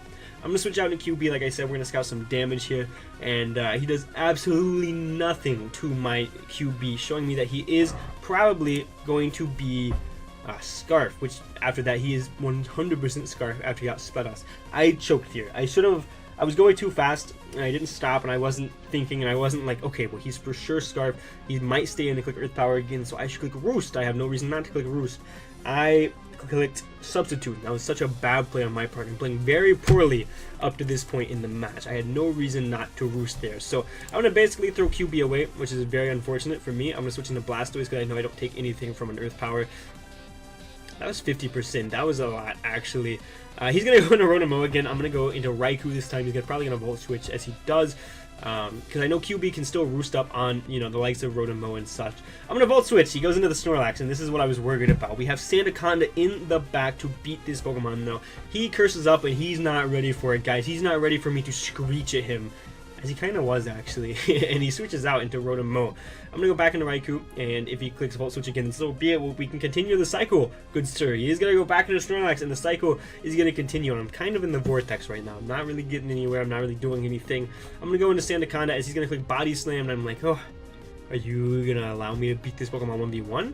I'm going to get on my rocks because I really think he's going to switch out, and he actually stays in and clicks Body Slam again. So I'm like, okay, well, I'm going to Screech this time. All right, maybe I Rock Tomb. I might have Rock Tomb. I Rock Tomb predicting, no, I Earthquaked. Okay, I don't know why I didn't Screech. Whatever. He goes Rotom. He's going to get Defog off. I expect him to Defog, and I'm going to get my Rocks up. And I'm going to switch out this time. I don't know why I didn't just stay in and continually click Stealth Rock. I kind of expected him to click Leaf Storm, but if I did, I should have went to QB. I had no reason not to go QB and try to get the Roost off. Kind of a misplay on my part. But he's going to Volt Switch. He's going to go right back into the Snorlax. And again, we're stuck in the same cycle, and I'm clearly losing. Sandaconda's at 74%. Now at 37%. I didn't even know that crit ever happened. Could have lived my entire life without knowing that happened. But regardless, I'm going to click Rock Tomb this time. No, I'm going to click Stealth Rock this time. Trying to get my Rocks up for residual chip damage as he clicks Grass Knot. It does nothing to my Sandaconda as I get Rock Tomb, and that was a crit, actually. I also did not know that happened. As we are going to lower this Pokemon's speed, he's going to U-turn out, as I do believe I Rock Tomb again on the incoming Rotom. And here's where I really misplay. I should have just spammed Rocks, right? There was no reason for me not to spam Rocks. He was guaranteed faster than me no matter what. So I start spamming Rocks, and I start getting a little bit more recovery, What I should have done was force him into a Leaf Storm turn and make my QB be able to roost up, because I failed too earlier in the match. I'm going to do it for a little while, and I'm going to be like, okay, well, Sandaconda's at like 30%. I win this every time. I switch out for literally no reason. Rocks were very nice to keep up on my side of the field, and I was getting my Sandaconda to a point to where it was, you know, it was nice and healthy. But instead, I decided to throw the game away and not force him to Leaf Storm, not force my QB to roost, and really just kind of throw away the in-game, which is a little bit unfortunate. So, because I could have even got a sub, I could have roosted into sub with QB, and we would have been looking very, very nice. He's going to Volt Switch on my Raikou, go back into Snorlax, and this time is going to be the last time, as you're going to come to find out. I go back into my Sandaconda, he's going to curse up, right? Like, he has no reason not to, the game's over. He body slams me once and I lose. But I get one Screech off, and I actually have a chance to beat him 1v1 with QB because I'm so defensive. I'm able to Hone Claws in his face. He's going to be -1 defense, and because Terra Volt goes through Thick Fat, Icicle Sphere has a chance to, I think it was 2 at KO if I get 5 hits twice. So I'm going to Screech, and I miss. I can't be too mad about that. The game's over now, by the way. I can't do anything. You're going to see I'm going to do exactly what I told you guys I was going to do. I'm going to Hone Claws up, but he's going to be at +2 defense, and I'm going to get 2 hits too. But regardless, the game's over, right? Low kick did a lot to that boy, but I'm going to lose. I'm going to lose, and I'm going to lose not because of the Screech miss. The Screech miss definitely sucked, and I still think there was a game there. Still think I would have lost in the end, but it would not have been a 5-0. I played this game very poorly. Very, very poorly. There were so many opportunities that I could have played this game better. Should have spammed Stealth Rock with Sandaconda. Should have hard switched in QB on the Rotom on the obvious defog. I should have not switched in Talonflame on the Rock Slide. There was a lot that I could have played differently in this game. So we're going to take a very well-deserved 5-0 loss. Probably shouldn't have been 5-0, but we're going to take that 5-0 loss to the chin. And we're going to move forward with, you know, we're going to try to move forward to the best of our abilities. Our week 4 matchup is going to be against, what's his name? Love Chance? I think it was Love Chance, something like that. Regardless, we're going to take a 3-0 forfeit win against him because he was very poor with scheduling attempts. He forfeited the week prior because he didn't show up until like the last 5 minutes, and I was like, well, there's no way he's going to do that 2 weeks in a row. So I scheduled with him early, and he never responded until Sunday, and I at him, and I was like, I'm here for like an hour, and you have to reply or I won't be able to play all day. And then he didn't respond, so that night I at him, I was like, I'm claiming the forfeit win. And then he at me immediately and said, let's play right now. And I was like, what? No, I'm not playing right now. That doesn't make any sense. So I took my forfeit win and then he dropped, I think. I don't know if it was because of me or if it was the week after. It might have been the week after because I think he beat Josh the following week. But regardless, I wasn't really dealing with that. I was already having kind of a bad week, so because of personal stuff. So I ended up taking that forfeit win. So whatever. We move on to 3-1. Happy times. Although sad times, because this was the matchup I was going to bring Swallow because he had a Gengar and I didn't have a good resist. So be it. Our next matchup is going to be against Goldoa in his New York Empoleon. This matchup against Goldoa I thought was quite nice actually. QB had such a good matchup and Goldoa's speed tiers weren't that good, truthfully. His fastest Pokemon was a Swoobat. So, Goldoa's team consisted of Zygarde 50, Rotom Wash, Skarmory, Gardevoir, Mienshao, Alolan Muck, Miltank, Tangela, Typhlosion, Swoobat, and Mega Glalie. Now look at his team, and look at QB. Like, there's no reason that QB does not do well this game. And that was my immediate thought, and that's the Pokemon that we are going to start with here. Ice Beam, Roost, Earth Power, and Substitute. I debated on Iron Head over Sub for a very, very long time, because Iron Head hit both the Gardevoir as well as the Mega Glalie, but I decided that he probably wasn't going to bring Mega Glalie, and as good as it is on Gardevoir, we have a lot of checks to that Pokemon, so I was fine with having Sub because I felt like we could get a Sub up on a lot of Pokemon. Ice Beam plus Earth Power hits the majority of his team otherwise. Ice Beam hits Skarmory for so much damage, Zygarde, even Gardevoir for so much damage. Mienshao, Earth Power can hit the Rotom Wash because of Terra Volt as well as the Alolan Muck. The only Pokemon we kind of struggle with is going to be Miltank, but even then Ice Beam goes through thick fat. We're going to be Nevermelt Ice to boost those Ice Beams. And our EV spread. We can outspeed the Gardevoir, creeping Modest, Mega Blastoise, Max Modest. We can have a non-boosting Outrage from the Zygarde 50. We can have a Specs Focus Blast from the Typhlosion, and we can have 2 Glalie returns just in case he brings it. And then we went the rest in the special attack, Modest. This Pokemon, while it can be a breaker, can also be a win con because he simply does not have the power to really defeat this Pokemon in any capacity, except for Mienshao and potential Scarf Gardevoir, obviously. Our next Pokemon, I drafted him for this moment. Torterra is going to be here to check the Zygarde 50. We are Synthesis, Stealth Rock, Energy Ball, and Earthquake. And this looks like a weird set at first glance, but it is very important. We have Synthesis because we want to ensure that we are healthy, obviously. Rocks, obviously super important. Energy Ball, because we break the Zygarde sub guaranteed. If he's a Coil set, I don't want our Shek to lose to Coil. So Energy Ball is going to be there to beat the Zygarde 1v1, as well as in case we get burned from the Rotom Wash. And then we have Earthquake, obviously, just for spread damage. We take 2 Adamant Outrages from the Zygarde 50. We lift 2 Gardevoir Mystical Fires, and we can break a max HP Zygarde sub with Energy Ball. This Pokemon is very important simply just to check the Zygarde 50. Next up, the Win Con, a very normal set, but sometimes normal is just fine. We're Swords Dance, Bullet Punch, Bug Bite, and Roost with Lumberry on our Scizor. And this Pokemon does phenomenal minus the Typhlosion, the Skarmory, and if the Rotom Wash is very fast, minus that one, obviously. We can have 2 Zygarde 1000 Arrows. I don't know if that's Adamant or Jolly. I didn't write that part down. We can outspeed 20 speed Skarmory. What for? Good freaking question. I don't know. That's kind of useless. We can have offensive Rotom Wash Hydro from 75. Then we put max attack Adamant Rest into defense. This set can win as long as we have chip damage on both the Skarmory and the Typhlosion. Maybe I would split the Skarmory because at +2 we do some damage to Skarmory with Bug Bite, and if he's already chipped, we can win like that. That probably makes sense, actually. Next up, we have Mega Blastoise. And here you guys are going to start seeing the pattern that starts forming once I learned Mega Blastoise got work up. I really regret it, but here we are. We live 2 Soft Sand 1000 Arrows from Adamant Zygarde because I freaking can. We live 2 Modest Gardevoir Moonblast. We outspeed a 20 speed Rotom Wash, and then we put the rest into special attack. We can outspeed base 100s at +1, and we have Dragon Pulse and Water Pulse. And this is because obviously with Mega Launcher, Dragon Pulse gets boosted. Dragon Pulse does a ton of damage to Zygarde 50, but not only that, but it is not resisted by Rotom Wash. So with these 2 moves, we can actually hit every single Pokemon on his team for neutral damage. Workup, this makes this not only a breaker, but also a win con and a reliable switch into a lot of Pokemon. Mega Blastoise is phenomenal, man. And this set, in this matchup, does really well. In future matchups, not so much, and I'm going to force spring it, but we'll talk about that later.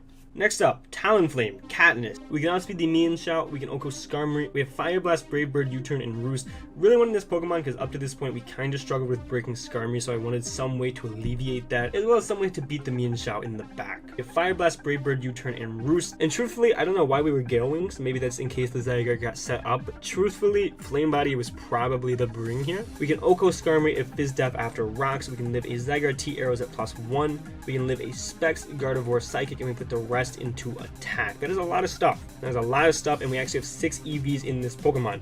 Fire Blast is there to beat the Skarmory. Brave Bird is there for literally everything else except for the Rotom Wash. U-Turn is there to grab momentum, because obviously when we switch this Pokemon in, he's gonna go into Rotom Wash because it's one of the best checks in the game to Talonflame.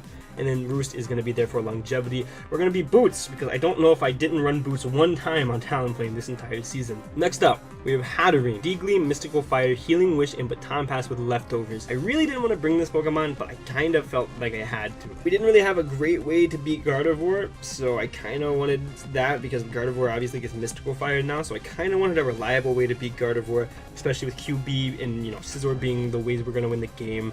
So, we have D-Gleam, Mystical Fire, Healing Wish, and Baton Pass. Baton Pass because he's obviously going to go into Muck every single time on this Pokemon. Why would he not? We get nothing to hit that Pokemon. Healing Wish because QB. That is specifically why, and also Mega Blastoise if it gets chipped as well, but mostly QB because of how well it does in this matchup. Mystical Fire for Skarmory, and D-Gleam obviously, you know, for Zygarde, Rotom, you know, just neutral stab, Gardevoir, things like that. We can live 2 Gardevoir Moonblast, 2 Zygarde 1000 Arrows if he's Adamant, 2 Skarmory Iron Heads, and then we put the rest in Special Attack Modest. And that is going to be the team. The plan is simple. We're going to get our rocks up. We're going to win with QB. That is all. Looking at the team that Goldoa brought, there's not a lot of surprises. The Muck makes a lot of sense for the Hatterene. The Mean Shot makes a lot of sense because offensively, only real way to pressure QB plus Scizor, because I know it gets Blaze Kick now. Rotom Wash makes a lot of sense, kind of needed it for Talonflame. Gardevoir makes so much sense, probably going to be Scarfed. Zygarde, obviously it's Zygarde. Typhlosion really surprised me. People keep bringing them their weird fire types because they're scared of Scizor, I suppose. But he didn't bring Skarmory or Miltank, which those two Pokemon I was actually a little bit nervous about. I didn't really break either of those Pokemon too well. So we're going to be very excited to see that. So yeah, I'm going to lead my Talonflame. Talonflame has no reason not to be led. I'm going to get some really good information here. I'm actually going to click U-Turn and find out that his Gardevoir is not Scarfed, which is super good information for the late game. And I'm going to write into my Hatterene, which I brought specifically because of this Gardevoir, as well as to prevent hazards from being set up. He's going to go into Muck, and I'm going to do exactly what I told you guys I was going to do. I'm going to click Baton Pass, go right into Torterra. He's going to click Knock Off. I'm actually going to get my Rocks up. So I feel like Rocks were super important. Typhlosion, Rotom, everything like that. He's going to click Poison Jab. I'm going to click Synth. I know I run the risk of being poisoned, but I will end the turn with more HP than I started with. I'm going to go into QB on this turn. Clicks Poison Jab again. It still does not get the Poison Touch poison, which is really interesting. That's something that we talked about after the match. But he's going to go into Gardevoir here, as I do believe I end up clicking Earth Power. Okay. I thought I clicked Ice Beam. But I'm going to click Earth Power on the Gardevoir. We're going to find out that he's AV. He's going to click Mystical Fire, expecting the Scizor. I am not going to switch in my Scizor on this Pokemon. I'm going to go into Talonflame, and I'm going to U-turn again, or Roost maybe? Brave Bird, I guess, because he had no switch-ins to Brave Bird. We're going to find out he's hella fat Zygarde. He has leftovers, so he might be sub, but he's going to reveal the Protect. So he might be T-Arrows, E-Speed, Protect, sub, potentially. I'm going to U-turn, have no reason not to. I'm going to go into Torterra. Torterra is here for this reason. Clicks T-Arrows, doesn't really do anything. So we are in a good position here. I'm going to click Synthesis. I have no reason not to click Synthesis here and make sure my my boy Torterra is healthy as possible to take on that Zygarde. I'm going to click Earthquake. I'm unsure as to why he keeps giving me chip on this Alolan Muck, because it's making the in-game a lot easier for me as far as, you know, QB goes, as far as Hatterene goes. So, and Torterra's still on 41%, so it can still definitely check that Zygarde. He goes into Typhlosion. I'm going to go into Blastoise. I don't really need Blastoise, regardless of if he kills or not. He's going to be Lava Plume, and he's going to be Scarf, because he's going to do absolutely nothing to my Blastoise. I'm going to click Dragon Pulse here, because there's no reason for him to stay in with his Typhlosion. He kind of needs it still to not lose to QB in the back, right? Like, he doesn't have a good way to offensively pressure QB. Why is there a fly there? And he needs the speed still, right? Like, Typhlosion stacking it doesn't make a lot of sense here, in my opinion. So I'm going to click Dragon Pulse, expecting the Rotom Wash, but he goes directly into the Zygarde and gives me that Pokemon. Okay, we take those, absolutely. Goodbye, Zygarde. So in comes Rotom Wash. I'm going to switch down to Torterra. This Pokemon completely walls it as he clicks Thunder, which was insane to me. And he's going to click Hydro Pump, which actually kills our Torterra. Didn't need that Pokemon anymore, though, because Zygarde is dead. I'm going to go into QB. QB hardwalls this Pokemon no matter what he wants to do. We are special, so if he will have a special, then so be it. And I do click Sub as he switches out, because I guarantee a 2-hit KO on any Pokemon. We click Ice Beam, and we actually managed to pick up the KO on Gardevoir. Not sure on the rolls on that because he was AV. And he's going to go into his Typhlosion. We're going to kill this with an Earth Power. So we are spoon-feeding QB kills, which is fine by me. He's going to go into Mienshao now, which is a little bit scary. I'm going to go into Hatterene. I'm going to go into Blastoise, sack Blastoise, then go into Hatterene, sorry. And I kept Hatterene in the back to keep it healthy for this Mienshao. After I saw the Gardevoir wasn't doing that much to us. So he's going to click Poison Jab, not going to do a ton. He is going to get the poison, no big deal. I'm going to click D-Gleam, and I'm going to kill the Mienshao. He only has Rotom Wash left. I know he's going to kill us. I'm going to just not allow him to do that, because the worst he does is Nasty Plot, and QB outspeeds him anyway. So I'm going to click Healing Wish into our QB. He does click Nasty Plot. I'm going to go into QB here. Ain't no problem. Can't OHKO me with any one move. QB is going to pick up the last KO here with Earth Power. He's going to miss his Thunder and reveal his Blunder Policy, which is a really cool set that did very poor against my team. I don't understand the bring really, because I have a Rotom, I have a Torterra, I have a QB that hardballs this, I have a Spadef Hatterene, like, I don't know, like this set didn't make a lot of sense, but we are going to end up killing the Rotom Wash and winning, and we are going to move on to 4-1. Moving on, 4-1, we were the first, second, third, I don't know. We were a seed in EVO that I was very, very thrilled with, especially in 24-man.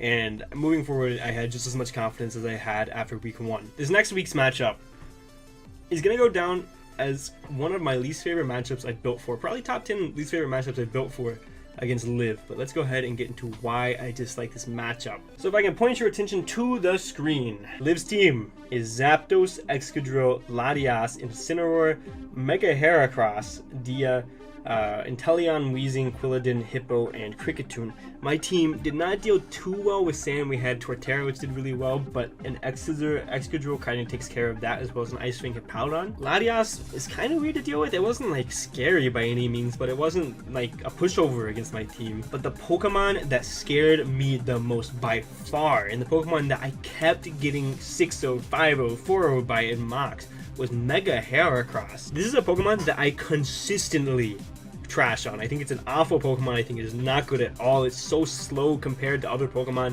and it does so much damage, but it can't get that damage off because of how slow it is. But in this matchup, Tailwind Zapdos seemed very feasible. Tailwind Lati seemed very feasible. It seemed like Substitute was another option, and it forced a lot of switches on my end.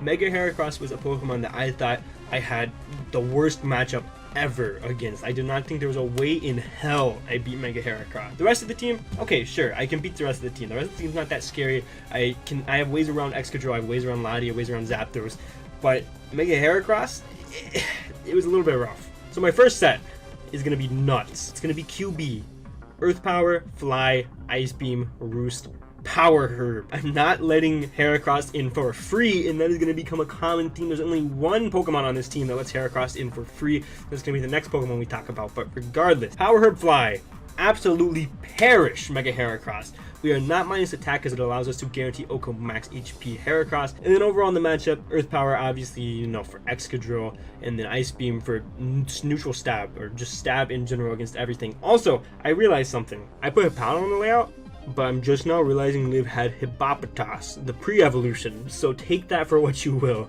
And then Roost for longevity. QB's main function in this game is, as it should be, to be a breaker. It's not here to be the win con, it's not here to switch into Pokemon, it's here to kill Pokemon. And I really wanted to fit Iron Head on this set too for the DF, but it is what it is, we'll work around it. Our next Pokemon, again, I drafted Torterra for these reasons specifically. We're bringing Torterra. Stealth Rock, Earthquake, Toxic, Synthesis. Toxic gonna be there to catch the Lati, catch the Zapdos. Synthesis because of longevity, obviously. Stealth Rocks do really well in the matchup against, you know, Zapdos and Incineroar, things like that. I don't think Liv's gonna have 9 pairs of boots on.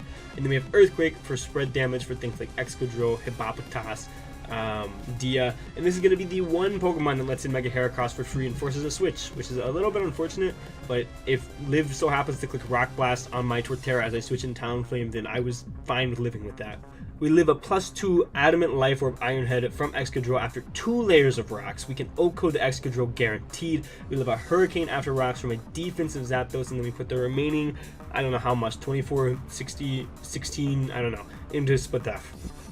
Our next Pokemon is going to be the Wincon. We have Raikou, Substitute, Calm Mind, Thunderbolt, Shadow Ball. EVs are pretty generic, but it is what it is. We outspeed the Lati, creeping the Zoroark. Sub is not broken by Zapdos, and then we put the rest into special attack. Thunderbolt plus Shadow Ball hits everything on the team for at least neutral damage, except, and this is gonna be so weird to say, Quilladin, because it's a bulletproof. Shadow Ball does not touch Quilladin. Thunderbolt does negative damage to Quilladin, so we have to hope for Paras, or we have to hope that Quilladin doesn't come, I guess. But if Quilladin doesn't come, this is a really good Wincon. I'm really satisfied with this Pokemon as the Wincon. We can Calm Mind in a lot of things face, and if we get a sub up, Excadrill obviously cannot OHKO us or anything. And I really debated Magnerize for a little bit, but I had really bad 4 move slot syndrome.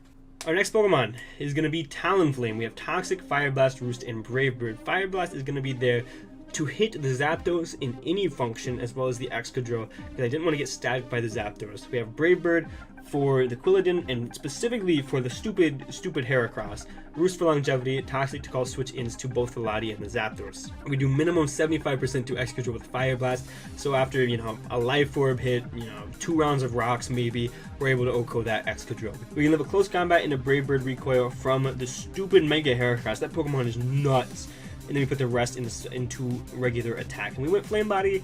Galewings would have been phenomenal, but at the same time, Tailwind is a thing that I really was afraid of. And also Sand. Sand can break our Gale Wings immediately, so I had to be careful about that. And here's where the Mega Blastoise sets start getting forced. We have Rapid Spin, Ice Beam, Water Pulse, and Work Up. I put Work Up on there because I genuinely didn't think we needed a 4th move, but looking back, I could have been something like Life Dew or something. I don't know. Rapid Spin is going to be there to clear hazards. Water Pulse obviously is pretty unresisted in the matchups, and the things that do resist it, Ice Beam hits super effectively, except for Inteleon, but Water Pulse can 2-hit KO Inteleon anyway, so I'm not really too worried about that. We can outspeed Lati at +1. We can live a Zapdos Thunderbolt after Stealth Rocks, and we can live a Life Orb Adamant Earthquake from Excadrill. This Pokemon does really well. It's supposed to be a breaker again, but I brought Work Up because it could be a Wincon if we get 2 Rapid Spins off and we get a Work Up off. I don't know why that would happen, but in mocks sometimes it happened to where Lati clicked Draco on, I don't know, Torterra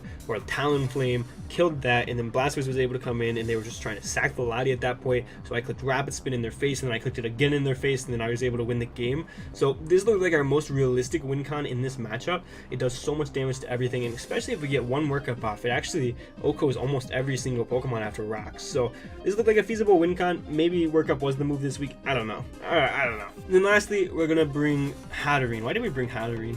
Hatterene's here because I didn't really have a good 6th Pokemon, I guess. We're Aromatherapy, Trick Room, Digley, Mystical Fire.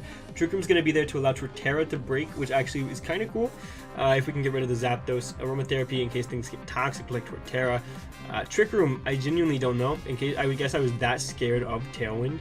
Digley plus Mystical Fire hits basically everything for super effective or neutral damage. We can live a Max Adamant Heracross Pin Missile after rocks. Good lord, this Pokemon destroys us. And we can live 2 Zapdos Thunderbolts, Air Slashes, whatever it decides to click after Stealth Rock. And that is going to be the team, the Wincon, hoping Mega Heracross doesn't come. So you might be noticing one thing right now. Let's see. Let's check off real quick. Excadrill, yeah. Zapdos, okay. Latias, okay. Oh, no Sand. Well, Hippopotas is bad anyway, so I guess that kind of makes sense. Makes my life a lot easier though.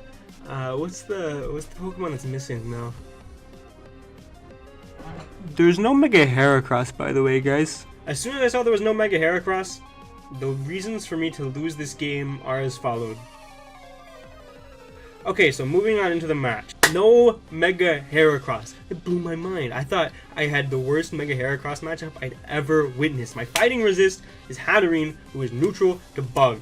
I did not have a good time against this Pokemon. So, seeing no Mega Heracross, I was so confident. My head grew 12 sizes. The reasons I don't think Kyurem Black Absolutely none. Kieran Black just goes crazy, and now I have a useless Power Herb fly, but whatever. We're gonna lead QB, as Liv is gonna end up leading Zapdos. Zapdos is not too scary against my team, but especially not against QB. Liv is gonna switch out there into the Incineroar. I'm gonna click Ice Beam. We're gonna do negative damage. I'm gonna click Earth Power on the Incineroar. It looks like another Earth Power has the potential to kill, so I'm gonna go ahead and click Ice Beam again. Liv knocked off my Power Herb as well, so I assume she thought that I had Freeze Shock, which is really scary looking at her team. Like, what does she do about that? She doesn't do a whole lot. So it was really cool after the match when I sent her the pace. She thought I had Fly. She was like, oh, that makes sense. So she was very surprised when she saw I had Fly. But regardless, I click Ice Beam expecting to switch out. We're gonna get a Freeze, which, granted, I'm gonna be honest, don't think it mattered in the grand scheme of things, because I killed, unless Liv saved the Incineroar, which is a possibility the following turn. There was no universe in which this Incineroar killed my QB the following turn. Never. It did like max 50 with the close combat. So I'm just gonna take the opportunity to kill the next turn with Earth Power. And I had Roost. I could have Earth Powered. I had a lot of options. So it was a little bit unfortunate if Liv would have saved the Incineroar, but in the grand scheme of things, I don't know how much it really mattered. We're gonna see an Iron Head come off on the Torterra as I go Torterra, and then the switch into Zapdos as I am gonna click Stealth Rock or Toxic? Stealth Rock. We're gonna now Rocks up, and we take the opportunity to get our Rocks up as we switch out into this Raikou, which is gonna be our best switch into the Zapdos, as we do see a Hurricane come off. I don't remember what I could tell from that damage on the Zapdos. It was probably defensive. In comes the Quilladin, and I'm gonna click Substitute for some reason. I'm gonna be honest, I forgot Shadow Ball didn't work on Bulletproof. I don't remember if I clicked Shadow Ball or Thunderbolt there. I would have found out the hard way if I didn't hit myself in Confusion. Doesn't matter, I just lost a little bit of HP on Raikou. Gonna go into Talonflame. Obviously, Talonflame has no reason not to come in here. I do believe I clicked Toxic on the incoming potential Zapdos, as Zapdos does end up coming in. Toxic on this Pokemon is huge. It's a huge relief off my shoulders. I'm going to switch into QB, because what does this Pokemon do to QB? Are you clicking Thunder, or are you clicking Hurricane on the Talonflame? Absolutely not. So I'm going to go to QB, and we're going to chew the Hurricane. We're going to get a free Roost off, as we're able to Toxic Roost Stall this Zapdos. We're going to see the Zapdos switch out now. I click Roost again, and now we're going to get a little bit of unfortunate, oh, no, never mind, not yet. I'm going to switch into the Hatterene now, as I do not really enjoy taking the Mystical Fires, not because I can't take the Mystical Fires, but because it's not fun, because we don't do that much damage at all. I'm going to click Mystical Fire as well, expecting to switch into Excadrill, but also lowering the special attack. I felt like it was my best play overall. I'm going to do it one more time, and then I'm going to realize, okay, I'm not winning this battle, so what I'm going to do, is I'm going to switch into QB hard. Because even at -1, we kill from this range with an Ice Beam, and we don't die to any one move from this Pokemon because it is not Life Orb, unless it's Soul Dew Draco. But it obviously was not. And then Liv is going to switch into the Inteleon there. I'm going to do 27 with Ice Beam. Not that much at all. I'm going to go ahead and switch in the Talonflame as Inteleon clicks U-turn there, and in comes the Zapdos one more time. We're going to see Zapdos' boots. I don't know if we saw that yet already.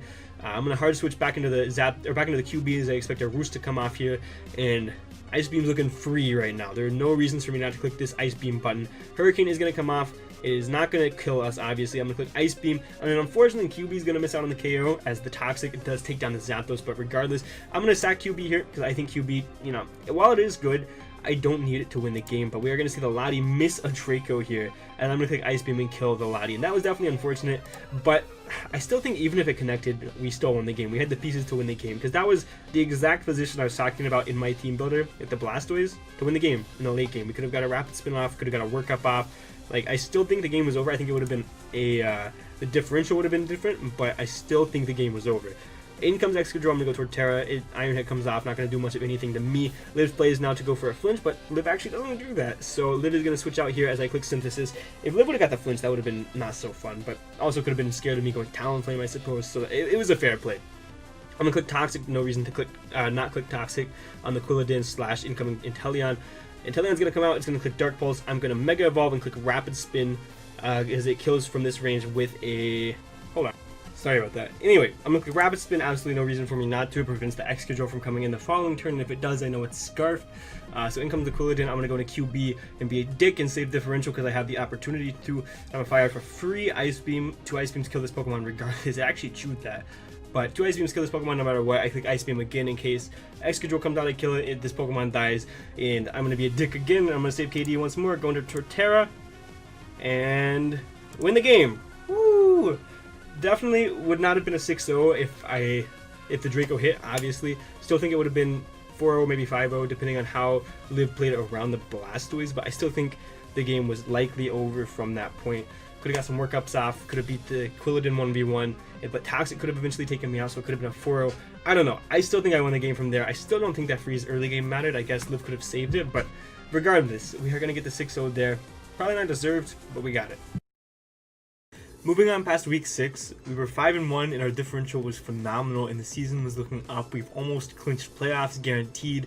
5 as a chance for playoffs, 6 is guaranteed playoffs in this type of format. So I was super excited for what the future of the season may hold. The way it was going, actually, it looked like we were going to get coach of the season, and I was very excited to potentially get that my first Evo season. With that being said, my week 7 is against Pichu Bros. Don't have a lot to say going into this game, but let's go ahead and get into the team builder. So, Pichu's team consisted of Victini, Kyurem, Vaporeon, Mega Steelix, Grimmsnarl, Rotomfan, Venusaur, Granbull, Torkoal, Dusknoir, and Pikachu. In all honesty, I think this is by far the worst team we've played so far. The speed tiers are very lackluster. It's literally Victini is the fastest Pokemon, so our Pokemon like Talonflame, Raikou, they go absolutely crazy. They can run Mods very freely, and we don't have the worst Sun matchup of all time. Venusaur does really well against us, but we have ways to counter like Talonflame. And also, this is just a phenomenal QB matchup too. There's a lot of ways that QB can go crazy.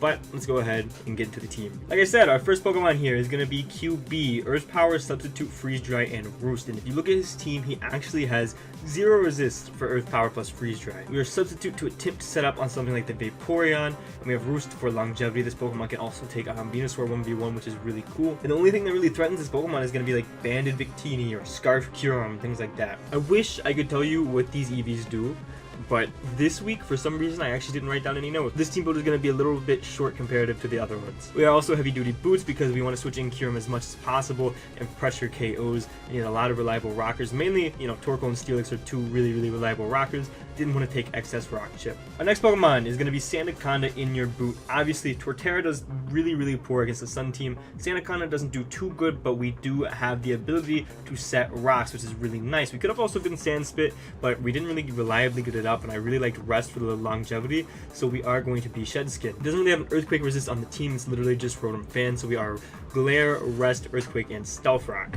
Our next Pokemon is going to be a Hatterene. A Hatterene offensively very much so pressures this man. Igleam, Future Sight, Mystical Fire all do really well offensively. We have Aromatherapy because he has Grimmsnarl. Grimmsnarl is very scary. Honestly, this Pokemon is just here to kind of counter Grimmsnarl. Grimmsnarl is a really big issue for our team. Our next Pokemon is going to be Mega Blastoise, Rapid Spin, Workup, Dragon Pulse, and Water Pulse. Another week where we really didn't need the Rapid Spin Workup combo. Could have been something like, I don't know, Ice Beam for the Venusaur or something like that. But it is what it is. Dragon Pulse plus Water Pulse just hits the majority of his team for at least neutral damage, and I felt really good about this Blastoise going into this match. Our next Pokemon is going to be El Espejo, the Zoroark. We have Dark Pulse, Focus Blast, Sludge Bomb, and Sucker Punch. He doesn't have a Dark Resist on the team because his Dark Resist is going to be Granbull. I guess, Grimmsnarl too, but we have Sludge Bomb for that. So Dark Pulse is going to be phenomenal, and we have Sucker Punch, which is also going to be really clutch for things like the Victini if he is potentially Scarfed, or the Venusaur if he is in the sun. The Focus Blast is going to be there for the Kyurem and the Steelix. Probably not going to click it because Dark Pulse is unresisted, but we'll see. And lastly, we are going to have the Wincon, Thunderbolt, Rain Dance, Aura Sphere, and Calm Mind Raikou. I had really bad 4 moveset syndrome with this Pokemon. I really wanted Weather Ball as well, but I could not fit Weather Ball because I really wanted to hit the Steelix as well as the Kyurem, and Weather Ball just did so much more to the Steelix and the Kyurem. So what I decided was to go Rain Dance over any other move. Obviously I couldn't run Weather Ball by itself, but to mitigate the Victini, because Victini is very difficult for us to deal with, and if we can get the Rain Dance off, Victini becomes less of a threat. And that is going to be the team that we're working with, guys. Again, super sorry that I don't have EVs and why we brought what we brought, but let's go ahead and get into the match. We come against Pichu right now. He brought the Victini, Steelix, Mega, Vaporeon, Torkoal, Kyurem, and Rotom-Fan. Big things that I noticed is he did not bring Venusaur and he did not bring Grimmsnarl. 2 Pokemon I thought did phenomenal against me. But he did bring Vaporeon, which I thought did super poor, and a Rotom-Fan, which again I thought did super poor. Both of them kind of fodder for Raikou and Kyurem. So we didn't really understand that, but to start the game, the big thing is no Grimmsnarl, right? So we can lead Hatterene for absolutely free. We can get off a Future Sight. So it's exactly what we're going to do, as he ends up leading Kyurem, and he's going to click Flash Cannon turn 1, and I forget exactly what this tells us about his set. Maybe he was Modest, maybe he was E-Belt. Can't exactly remember. Obviously, I'm going to have to switch out here. I switch into Raikou. as he's going to click Flash Cannon again, and now I'm going to click Aura Sphere because it hits both the Kyurem and the Steelix coming in. Expected the Steelix to come in. 2 Aura Spheres plus Future Sight can kill this Pokemon. We get a crit anyway. Doesn't really matter because the next Aura Sphere would kill this regardless, as I'm obviously going to not overplay. I'm going to click Aura Sphere. I have no reason to overplay at this point in the match. Down goes the Steelix, and in comes the Victini. And Victini kills Raikou, outspeeds and kills Raikou. And the thing with this was if he was Jolly Adamant, or wait, not... The thing with this is if he was Scarf Adamant, he had a 40% chance, something like that, 36 point something. So, he had a chance to kill me, but it was in my favor to live. So I assumed he was Scarf Adamant because he outsped my Raikou. At this point in the match, it made a lot of sense to me. Scarf Victini made sense to outspeed things, so I was like, okay, so he's Scarf Victini. I'm gonna go into my Mega Blastoise. He got a high roll, it's no big deal. It's actually Zoroark. I lied to myself. I recorded this match twice, and I forgot about that both times. Click Dark Pulse, we see Vaporeon split Def. QB beats Vaporeon every single time. He's gonna Baton Pass into his Kyurem on my Kyurem, and I'm gonna go into Blastoise. He's gonna click Draco and get a crit. And this is actually really big. I EV'd to live Draco in non-Mega into Draco at -2 into Mega. And instead we get crit, and we just drop. And that is actually huge. That's very, very big, because Blastoise put on a lot of pressure on his team. We could have got a Work Up off right there. Could have got a Dragon Pulse off right there. There were a lot of options that we could have done, but regardless, we got a lot of damage off on something. We could Work Up in the Vaporeon's face, no problem. The only issue is this Pokemon was a little bit of, you know, cluster for the likes of Rodent Fan and such, but otherwise, like, this Pokemon was really good in the match, just to put on Dragon Pulse pressure, just to be there for the Vaporeon. And instead, we have no Blastoise now. So, phenomenal, right? We're playing a 5v6, essentially, which is super cool. I'm going to go into Sandaconda. He can't hurt me. I get a Glare off for absolutely free. Glare into Rocks was always my play. Didn't really care if Sandaconda got burnt. I have Rest, so whatever. He's going to Baton Pass, and he's going to go into his Torkoal, which I'm like, okay, he's going to try to spin away his Rocks. Why do I not Earthquake here? Click Earthquake, and he's going to go ahead and spin, obviously. And I'm going to get my Rocks up again. He's not faster than me, and I don't care. If he spams spin, then so be it. But I'm going to get my Rocks up again.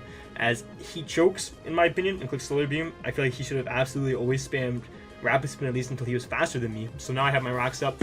Find out that the Rotom is Heavy Duty Boots, so now we know 4 out of the 5 items, I do believe. At least in my mind. And now we go into QB on the Rotom Fan, and this right here is why this Pokemon made no sense to me in the matchup. Air Slash doesn't even break us up. So this was set up fodder for the Raikou, this was set up fodder for the Kyurem. I didn't understand it at all. But we're going to Freeze Dry, we're going to do 67% to that Rotom as he's going to Volt Switch on out. Don't know why I didn't sub. Subbing should have always been my play, but regardless, here we are. He goes Victini, I have to sack a Pokemon. Sandaconda's not really doing anything for me at this point in the match. That's in Kyurem for free, which is what we don't want. So down goes the Sandaconda, and I'm going to go into my Zoroark, sorry. As Zoroark clicks Dark Pulse for absolutely free, he's going to sack off his Rotom, which is fine by me, and then he's going to go into his Vaporeon. I'm going to double into Kyurem, because Kyurem beats this Pokemon one-on-one every time. I expect him to Wish, and then I'll be able to get a free sub-up and be in a pretty good position. So I'm going to go ahead and get my sub-up. He's going to Baton Pass into the Victini, which is fine by me, obviously. Takes some rock damage, doesn't matter because he wished. And now we're in an interesting spot, because I think I can beat this Victini one-on-one. Zen Headbutt from a Scarf Adamant Victini does about 33%. So it's about a 3-hit KO. If he gets a flinch, then so be it. But we have, you know, Roost, so we can Roost off Earth Power, Roost off Earth Power. And Kyurem's looking like it's in a phenomenal position to potentially win this game. He's going to Zen Headbutt, he's going to break my sub, I'm going to Roost, obviously. I'm going to be as healthy as possible for this Victini. He's going to Zen Headbutt again, and he's going to do 44% to my Kyurem. He's banded, which, he's not only is he banded, but he is also banded 252, 252, he's max speed. My Raikou is creeping, his Victini creeping my Kyurem, because I really respected everybody in EVO as a player, and I expected him to creep, and he just went max, so he killed my Raikou. And this made me a lot more hesitant to speed creep in the rest of the EVO season, by the way, because if Raikou outsped the Victini there, I would have had a lot better information, played this game a lot differently around the banded Victini. But here we are, he does 44%, and I got a sub up expecting him to only do 33, and now we're in a really bad spot. I have to Roost up, and now we're just a weakened Kyurem, as is very unfortunate. I'm going to go into my Zoroark, as I know he's locked into Zen Headbutt. Obviously, no way in the world is he not banded. Going to go to Vaporeon, I'm going to Dark Pulse. Dark Pulse is free, as we're going to get a lot of chip damage on that Pokemon. I'm going to go for a Dark Pulse flinch, because he crit my Blastoise. I feel like I'm out of this game. I'm very tilted at this point in the match. I click Dark Pulse, I get the flinch, down goes the Vaporeon, and it's looking like I can maybe win this game with Zoroark. We need a little bit of chip on this Kyurem. Hatterene can do that. I'm going to switch Harden into Hatterene. I feel like he has to click Draco here, otherwise Zoroark specs. I think it can two-shot Kyurem from this range, and obviously he's Boots. I think Zoroark Dark Pulse can two-shot Kyurem from this range, so I think he has to Draco in order to kill me. So I go Hatterene, and then after leftovers, I'll be able to live one Flash Cannon from this Pokemon and get some chip damage off, or a Future Sight, whichever I prefer, as he does end up Dracoing there, and I'm going to click D-Gleam, I do believe, as we chew. Click D-Gleam, do a lot of damage. Now he's in range of Zoroark, and the Zoroark in-game looks phenomenal. Except, there's a couple of issues. In comes Zoroark, Zoroark clicks Dark Pulse. Down goes the Kyurem, right? In comes the Victini, and I know he's max speed, and my Zoroark was hitting the same speed as my Raikou, which is super frustrating. The game was over if I was just simply enough speed for max speed Victini. The game was absolutely over, and I won this every single time, even after the Blastoise crit. But, I digress. My only play here is to sack my Kyurem, because Kyurem's at what, 79%? Kyurem's at 100. What? No, he's not. This is because it's the illusion. Kyurem's at like 79%, dies to Abandoned V-Create. It doesn't, like, there's no point keeping it around, right? So, my play is to sack Kyurem, go into Zoroark, and click Sucker Punch. I kill the Torkoal because, unless he spams rocks. If he spams rocks, then so be it. But at this point in the match, I really don't think he, I don't know. Like, I have to play off of a lot of chokes. I have to play off him not having rocks on Torkoal. I have to play off him attacking my Zoroark. I have to play off him, his Torkoal dying to Sucker Punch, which it should almost always, unless it's max defense, bold. And then his Victini has a really, really good chance to die to the Sucker Punch. Like a super good chance. So my play is to sack Kyurem, obviously, to Victini. 79%, down goes Kyurem, right? I go Zoroark. I click Sucker in hopes that he either gives me this Pokemon, or he goes Torkoal and he clicks a button, an attacking button, instead of just spamming rocks and making me lose all of my Sucker Punches, which he does, actually. I kill the Torkoal, and the game's looking very winnable, at a point where this game looked impossible when we lost, Blastoise, and it wasn't going too hot for us. And, the Raikou, we're looking like we can win this game. So we're going to click Sucker Punch. He lives on 1. So clearly, after the match we exchanged some words, and he was obviously max speed Victini. Still not too happy about this game. He was obviously max speed Victini, which I thought made absolutely no sense in the matchup. I felt like it was a very lazy prep, and it worked. I mean, I outsped my Zoroark and my Raikou, and it made me a lot more cautious going forward about speed creeping, because that game was mine if the Zoroark was just outspeeding the Victini. But so be it, so be it. I'll take the loss to the chin. But, still, look, he has a 1 HP Victini. If I just simply had my Blastoise, ain't no problem, Ain't no problem. I could have got the damage off on the Vaporeon that I needed earlier. I wouldn't have had to work for the Zoroark flinch, and then I would have had another sack piece instead of Kyurem. I feel like that game slipped away from me. I feel like that game should have been mine in every universe except for this one. So, here we are, but we learned some lessons from it. We learned we don't have to be super aggressive with the creeps. Actually, I don't know if I'm ever going to be as aggressive with those creeps the rest of this EVO season. We'll come to find out. I actually don't remember. Maybe against Shuckle because I know him. But regardless, I felt very bad after this loss. I felt like this loss shouldn't have happened, but here we are, looking at this 1 HP Victini. And I think he lived on literally 1, by the way. But I haven't watched this game back since then. Very dissatisfied that I lost this game. I feel like this one just slipped through my fingers, but as they say, on to the next. Our next opponent, week 8, I think, is going to be a very good friend of mine. It is going to be Josh, aka Ultra Player, and I was very excited for this game. I've only faced Josh twice prior to this, I think. Once in my very first ever APA game, and it was very close, but he ended up getting the win on me. And then once again in my NCP game, where Shuckle did absolutely nothing, by the way, Josh. You literally just brought it and you beat me 1-0. But regardless, where he beat me 1-0, and it was a very close game. And there was also, actually, there was the classic game that I should have won, but Josh got a really big crit. So there was a lot riding on this game for me. I really wanted to win this game, because Josh always talks about how he was undefeated against me, but I didn't want that to remain true after this. I really wanted to win big on the biggest stage, right? This was my most important league. This was a very important league. Josh is the commissioner of this league. Wanted to win this so badly. So, with all that being said, and moving on from last week's loss, I was going full force ahead. I'm still mad that I lost that game last week to this day, which is 7 months later or something ridiculous. Okay, actually it's only 3 or 4 months later, but regardless, I'm still not too happy that I lost that game. So I wanted to move forward and bring some amazing prep this week, and just for the rest of the season I wanted to do so great. The loss motivated me, really. It truly did. Like, even more than I was already motivated. I could not stand losing that game, and I did not want to lose another game. That being said, we're playing Josh, and his team is really good, and Josh is very good. So Josh's team. Josh has Latios, Coronite, Buzzwole, Milotic, Goondox, what's his name? Obstagoon, Rhydon, Rotom Frost, Raboot, Wigglytuff, Shelmet, and Mega Venusaur. So obviously, he's not bringing Shelmet, he's not bringing Wigglytuff, he's not bringing Raboot. None of those have any purpose coming against my team. I mean, like, Raboot can, I suppose, but it would be kind of poor in the matchup in my opinion. Like, we have a Blastoise and a Talonflame to take advantage of it consistently. And I feel like Hatterene and Sandaconda even take advantage of it because it's so just piss weak. So I don't think Raboot comes. I know Wigglytuff and Shelmet don't come. If you bring your Fairy loses to QB, right? It's like, you got no business bringing your Fairy. Rhydon can definitely come, Rotom Frost can definitely come, Venusaur can come. Just the rest of them have a chance to come. And like I said, I really wanted to win this game. So our first set is going to be none other than QB. In my humble opinion, this has got to be a top 5 Kyurem Black matchup I've ever had. I've used Kyurem Black in probably 100 League games, and this is one of my favorite matchups I've ever had with this Pokemon. This Pokemon goes absolutely nuts. His only ways of beating Kyurem Black, he has a Latios, obviously, which if it can outspeed us, which it will outspeed us, it can kill us in one, unless we're Habanberry, which is what we are actually this week. There's a Buzzwole. Buzzwole can kill us and can kind of take advantage of us depending on if he's AV or what kind of set he wants to bring, Scarf, things like that.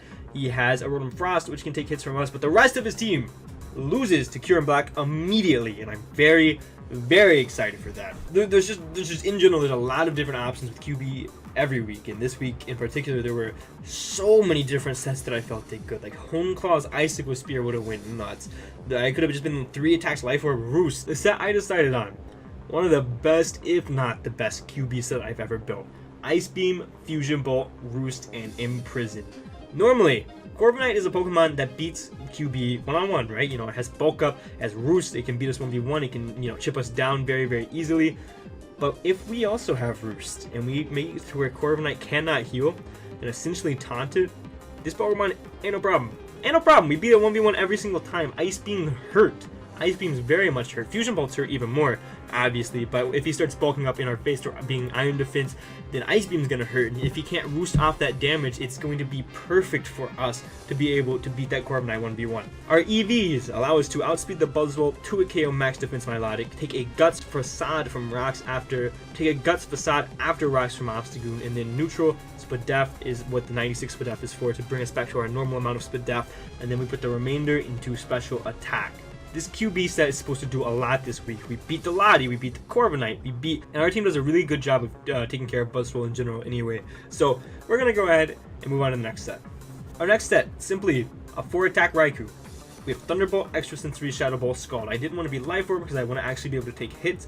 We have Expert Belt instead. Super easy EVs. We outspeed Lottie, live a Goon Double Edge after Rocks, and we put the remaining 212 in special attack. This Pokemon's a breaker. Quite simply, it just breaks for the entire team. Shadow Ball for Lottie, Thunderbolt for Corviknight, and Milotic, Scald for the Rhydon, Extra Sensory for the Venusaur, as well as the Buzzwole. This Pokemon does great offensively. Next up, a very important Pokemon in this matchup. We have another 6 EV Pokemon. We have Talonflame. Taunt, Fire Blast, U-Turn, and Roost. His team is very, very weak to Fire Blast. We can taunt the Milotic, and we can get out of there with U-Turn. We can taunt the Corviknight. We can taunt the Venusaur. There's a lot of things that we can do with this Pokemon. We can outspeed a Lottie, Creeping Zoroark. We can live a Scarf, Adamant, Obstagoon, Facade, Double Edge. I don't know. I didn't write down what move. I just said Scarf, Adamant, Obstagoon. We live a Latios, Draco, and then we went Max Attack with the remaining 16 into attack. Obviously, we're Boots, and this Pokemon is just here to prevent things from setting up. Our next Pokemon is going to be Hatterene, and we're actually not going to be Magic Bounce because Mr. Josh brought a really cool Obstagoon set against Shansters, I think it was, against Mega Sableye, where he was Parting Shot Magic Bounce, or Parting Shot sub for the Magic Bounce Sableye, and he just kept making the Sableye switch out and kept getting his Defiant boost, which was really cool. Didn't want that to happen to us, so we are Psychic, Mystical Fire, D-Gleam, and Healing Wish with Anticipation, I think. Yeah, with Anticipation. And this Pokemon's here just for the Lottie. We have obviously enough special attack, or excuse me, special defense to lift 2 Shadow Balls from the Lottie, and we can Oko a Lottie after the Rocks that we don't have. I made a lot of calcs after Rocks, and I didn't bring Rocks, by the way, so yeah. Our next Pokemon is a Pokemon that I think does superb in the matchup. We are going to have Scizor, which is going to be Scarf. Bullet Punch, Aerial Ace, U-turn, and Bug Bite. Aerial Ace to catch the Buzzwole switching in, because Buzzwole is a very good switch into this Pokemon. U-turn for momentum, obviously Corviknight and things like that are going to want to switch in on us. Bug Bite, because he does not have a great bug resist except for the Corviknight, obviously, which we deal with fairly well. And then Bullet Punch for priority if he's like a Dragon Dance, Lottie, Scarf Obstagoon, things like that. We have enough speed to outspeed the Lottie, and then we just went max attack and a rock for the number of HP with 4 defense. And this Pokemon was slapped on there last second, actually. I had, was it Zoroark on before this, and then I traded it out. I think it was Zoroark, maybe it was Mega Blastoise. I don't remember what our 6th is. And our last Pokemon is going to be a Double Dance Mega Blastoise. Who would have guessed it? Rapid Spin, Work Up, Dragon Pulse, Water Pulse. Welcome to the same set for the 4th week in a row. This is kind of going to be the same mindset as Liv, though. This is going to be a pretty good matchup for this set, actually. If the Lottie ever clicks Draco, we come in with Mega Blastoise, Rapid Spin, and we clean up the game. We live 2 Lottie Psychics, we live a Bandit, Adamant, Buzzwole, Thunder Punch after Rocks, and we went the rest into Special Attack Modest. Pokemon's going to be the win count. We don't really have a win count other than this, except for just breaking. Simply just breaking everything with Raikou and QB, you know, having pivots with Scizor and Talonflame, excuse me, and having a good defensive check to his very big offensive threats, and things like Hatterene, even Talonflame can be a good defensive check. So I really like the team this week. Moving from last week, I was very confident in this matchup. Let's go ahead and get into the match against Josh. Moving into the match against Josh, he brought all 6 Pokemon I expected. He brought the Lottie, the Buzzwole, the Corviknight, the Mega Venusaur, the Milotic, and the Obstagoon. He did not bring the Rhydon, which is fine. That makes a lot of sense. We kind of have a useless Scald on our Raikou, but otherwise that is fine. And he didn't bring Rotom Frost, which kind of did okay against me, actually, but he ended up not bringing it, so it is what it is. So, okay, his team, I don't see a reason in the world I don't lead a Raikou and start breaking immediately. So that's exactly what I'm going to start doing, as he's going to end up leading Lottie. Which is fine by me. I have obviously expert about Shadow Ball. He's gonna click Draco. He is Scarf because I outsped max speed Lottie, I do believe. And we click Shadow Ball and we do 63%, which is a lot of damage. You can easily tell I'm expert belt. I know Josh is a very good player, and I expect him to double here. I'm going to go, obviously, very, very obviously, going to Hatterene here, as he goes Corviknight, I would imagine. So I stay in and click Thunderbolt, or maybe it was Extra Sensory. No, it was, was it? No. It was for sure. I clicked Thunderbolt here because I expected him to go into the Corviknight. I didn't really think he had another play. I really wanted to catch Josh being super aggressive early. But instead, he's going to stay in. And he's going to kill us. Which is super unfortunate because Raikou was really good here. He still outsped everything except the Scarf Lottie and potentially the Scarf Obstagoon. But now we're down to Raikou. But that is fine. The game is still here. We still have a game. Obviously, right here, I do believe I go into... I might go into the Scizor. I do go into Scizor. I'm going to U-turn. Big damage. Big damage. I wanted to bait out the Corviknight. And if I went Hatterene, obviously I was going to bait out Corviknight regardless. But Scizor got me momentum while I baited out Corviknight. So I really felt like it was super important to either let him give me Lottie or force out the Corviknight. So now we're going to go into Talonflame. Don't want to bust out the QB tech yet. I'm going to taunt as he goes into Milotic, which is fine by me. He's going to reveal to be Flame Orb. I'm going to U-turn into QB, because QB beats this Pokemon 1v1 every single time, regardless of if he gets a Scald Burn or not, which he's not going to do. And I click Fusion Bolt, free of charge, and we're going to do so much damage, as he's going to go for a Dragon Pulse and waste our Haban Berry, which is a little bit sad, but I don't know. I don't really know what the plan was there. I don't know if he expected to kill me with Dragon Pulse, or what the plan was, because he obviously would have done 40 if Dragon Pulse didn't go through. I don't remember how bulky of a QB I was. I might have been super split off, but I feel like that wasn't the play. I feel like he should have went to like Buzzwole or Obstagoon or whatever. But now he's saving his 20 health Milotic because he's going to go Buzzwole now, which I feel like was the play last time because he takes 22%. And I'm going to go ahead and switch out and go into Hat Trick as he clicks Rock Slide. I knew he's going to click Rock Slide. I learned from my JCM game that I'm not going to go Talonflame on a Pokemon that learns a Rock move. As he goes into Corviknight, and I'm so good, I predict the Mystical Fire. Forgot about Mirror Armor, though, so I'm going to get bounced back on my special attack. I'm going to go into Talonflame, free of charge, click Taunt. I lose nothing clicking Taunt. As he actually clicks Roost, which I don't understand because he saw me have taunt last time, and then he's just going to give me Corviknight, which is a sequence of plays. Like, up to this point, I'm really questioning how Josh is playing. I put my nuts on the table with that play. There's not another way to say it. I live any move from non-banded Obstagoon if he is not burned, obviously, and obviously he doesn't have the Flame Orb yet. And clicking Fire Blast puts him in range guaranteed of Hatterene D-Gleam, I believe is what it was. So all I had to do was hit Fire Blast. I could have also U-turn, but I would rather chip on Talonflame than anything else, and I get the U-turn the following turn. So he's going to click Facade, he's going to be burned, and now I don't take a hit from him. So I click U-turn, go into Scizor. Scizor takes any hit from him. I don't expect him to click Fire Punch or anything this turn, so Scizor does so much with Facade, and now I get a free U-turn off, as he does obviously fear Scarf there. I'm going to U-turn out into QB, and I'm going to get a free Roost, I do believe, as he's going to switch out into the Buzzwole. Now I get an Ice Beam off, excuse me, as he takes 40, but we do see that he is insanely split def. I'm going to try to sack QB at this point in the match.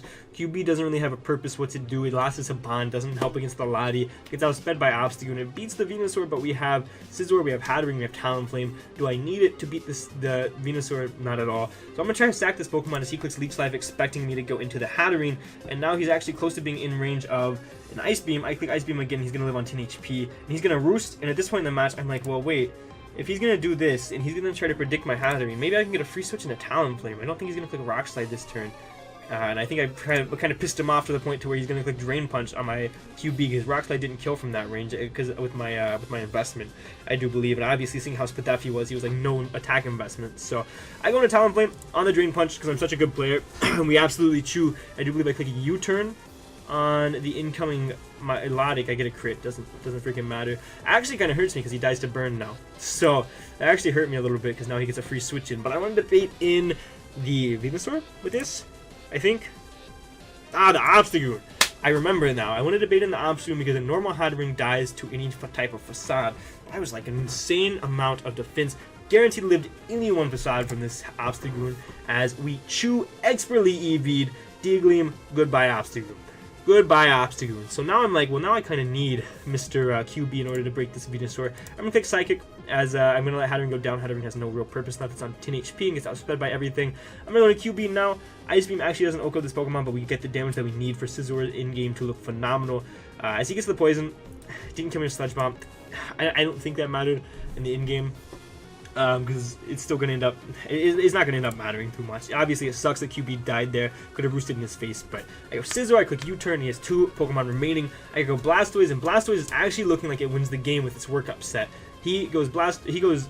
I want to click Water Pulse to get a gauge on how much Water Pulse was going to do, because it was a roll to kill, and if he didn't click Leech Life, get a lot of recovery, we actually had a chance to 2-hit KO. I'm obviously going to see that I cannot 2-hit KO with that simple Water Pulse, so I'm going to work up in his face. He cannot do enough damage to me to 2-hit KO me from that range, as he's going to Roost, and that is the first mistake that he made. I'm going to Water Pulse. He is going to take 60 there, and now no matter how much he recovers, even after the leftovers, Water Pulse is a guaranteed 2-hit KO. I'm going to Water Pulse again, down goes the Buzzwole, and I'm going to Dragon Pulse on the Lottie. He is Scarf, we know that for a fact. He kills my Blastoise. I go into Scizor, and I'm going to click Bullet Punch, just in case he's not Scarf and I'm crazy. But we end up winning the game against Josh. I think it was a very good game, very well played game on my end. I think I did phenomenal and really made some plays that I needed to make. Didn't get a show off in prison on QB, unfortunately, but it is what it is. We move on to 7-2, 6-2. I don't know. We got a lot of wins and not a lot of losses. That's the point. And we only have 1 match left in the regular season because our week 10 actually forfeited because they were like 1-8 and they didn't want to play the last game. And honestly, if anything, I think it denied us a lot of Scizor kills because Scizor had a really good matchup. But regardless, so we're like 7-2 now, I think, and we face Shuckle King in our last week of Evo. Our next game is going to be against a very good friend of mine. It's going to be against Shuckle King, who is actually one of my oldest friends in the Draft League community and is okay Rillaboomers. And Shuckle's team is very, very scary, actually. Let me pull it up here. Shuckle's team is Garchomp, Mega Mawile, Cinderace, Slowking, Roserade, Thundereye, Licky Licky, Hoopa Unbound, Camerupt, Togetic, and Raticate. The only Pokemon that I was 100% sure weren't coming were Raticate and Togetic. The rest of the Pokemon actually could feasibly make an appearance. Licky Licky was super difficult for me to break, and Camerupt wasn't the easiest for me to break, minus Mega Blastoise, obviously. Didn't really expect Mega Camerupt, but the other ones I 100% thought could make an appearance. I also want to make it very clear that Shuckle and I, at this point in the match, the seeding was almost 100% set, and I was going to be likely first seed no matter what happens as long as I win this game, and Shuckle was likely going to be third or fourth seed. So the chances of us playing in the second round were like 90 to 10. Like, it was super likely that Shuckle and I played in the first round of the playoffs, or the second round, sorry. So I really didn't want to bring my best team against Shuckle. I wanted to save something. I wanted to have a way to beat him in playoffs, and that's what I'm going to do. My win con this week is not going to be my win con that I planned initially, I guess. It's not going to be my best team. It's not going to be my best team, essentially. I didn't mock a whole lot for this, and I still wanted to win. I really wanted to win because winning this guaranteed us first seed and coach of the season, which is phenomenal. But I wanted to keep some tricks up my sleeve for the very likely playoff matchup. So the first thing I noticed, here in black, Shocker does phenomenal. We're going to be Ice Beam, Fusion Ball, Earth Power, and Roost with Habanberry on this week's Kieran Black. Obviously, this QB is here simply to lure the Garchomp and Oko the Garchomp. And also, something that I want to set right now, because I'm a very big Mega Mawile user. I love Mega Mawile, so I know how to play against it. A lot of new players don't know how to play against it. So if you're a new player watching this for tips, I gotta let you in on this thing. Shuckle's team is as a whole, it's a very hyper offensive team, right? He doesn't have a lot of defensive pivots. It's kind of just Licky and Slowking are his main defensive pivots. Rosary can be more defensive. Even Garchomp can be more defensive. But at first glance, you see how much offensive pressure his team puts on with Hoopa Unbound, Mega Mawile, Garchomp, Cinderace, Thundereye, even Rosary. Like, it's a very offensive team. So the thing about this type of team is you want to build a team that never lets him put offensive pressure on you, which is very difficult to do. And what I mean by that is you want a Pokemon that will always beat his really big threats, or always be able to do massive damage and put it in range of another Pokemon. For instance, Mega Mawile, this is the prime example of what I'm trying to get at. Whenever you're building against Mega Mawile, you want to make sure at least 5 out of 6 of your Pokemon can offensively pressure Mega Mawile in some fashion, whether it be OHKO it, whether it be 2-hit, KO it, put on some big damage with Paralyze it, Burn it, whatever it may be. A majority of your team has to have offensive pressure for Mega Mawile, and you're going to see that's going to dictate how I build this team heavily. It's going to dictate what Pokemon I bring, what moves I bring, and that's actually the only reason we have Earth Power on QB here. Ice Beam, General Stab, super good. Fusion Bolt, Slowking, and Hoopa Unbound, because Hoopa Unbound's Fizz Depth is very poor. Our EVs allow us to outspeed max speed Hoopa. It's not super important to outspeed max speed Rosary, because Rosary doesn't do a whole lot to us. The worst it does is like Sleep Powder us, in which case Sleep Clouds, and we can switch into another Pokemon that beats it super easily, like Talonflame. We live 2 Pyro Balls from the Cinderace, and we live 1 Hoopa Focus Blast, and then we put the rest into special attack. We didn't need any attacking investment.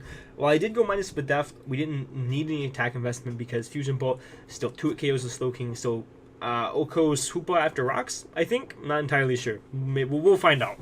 Our next Pokemon, finally, Mega Blastoise, but not with Workup. We have Water Pulse, Dark Pulse, and Ice Beam with Rapid Spin. Mega Blastoise does crazy in this matchup, and it actually didn't really need a Workup off to win the game.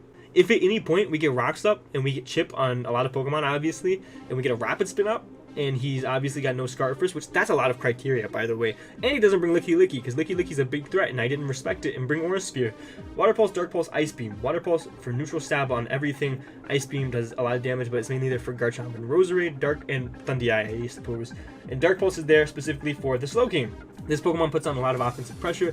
Another Pokemon that can put on a lot of damage on the Mawile does like 70% with Water Pulse.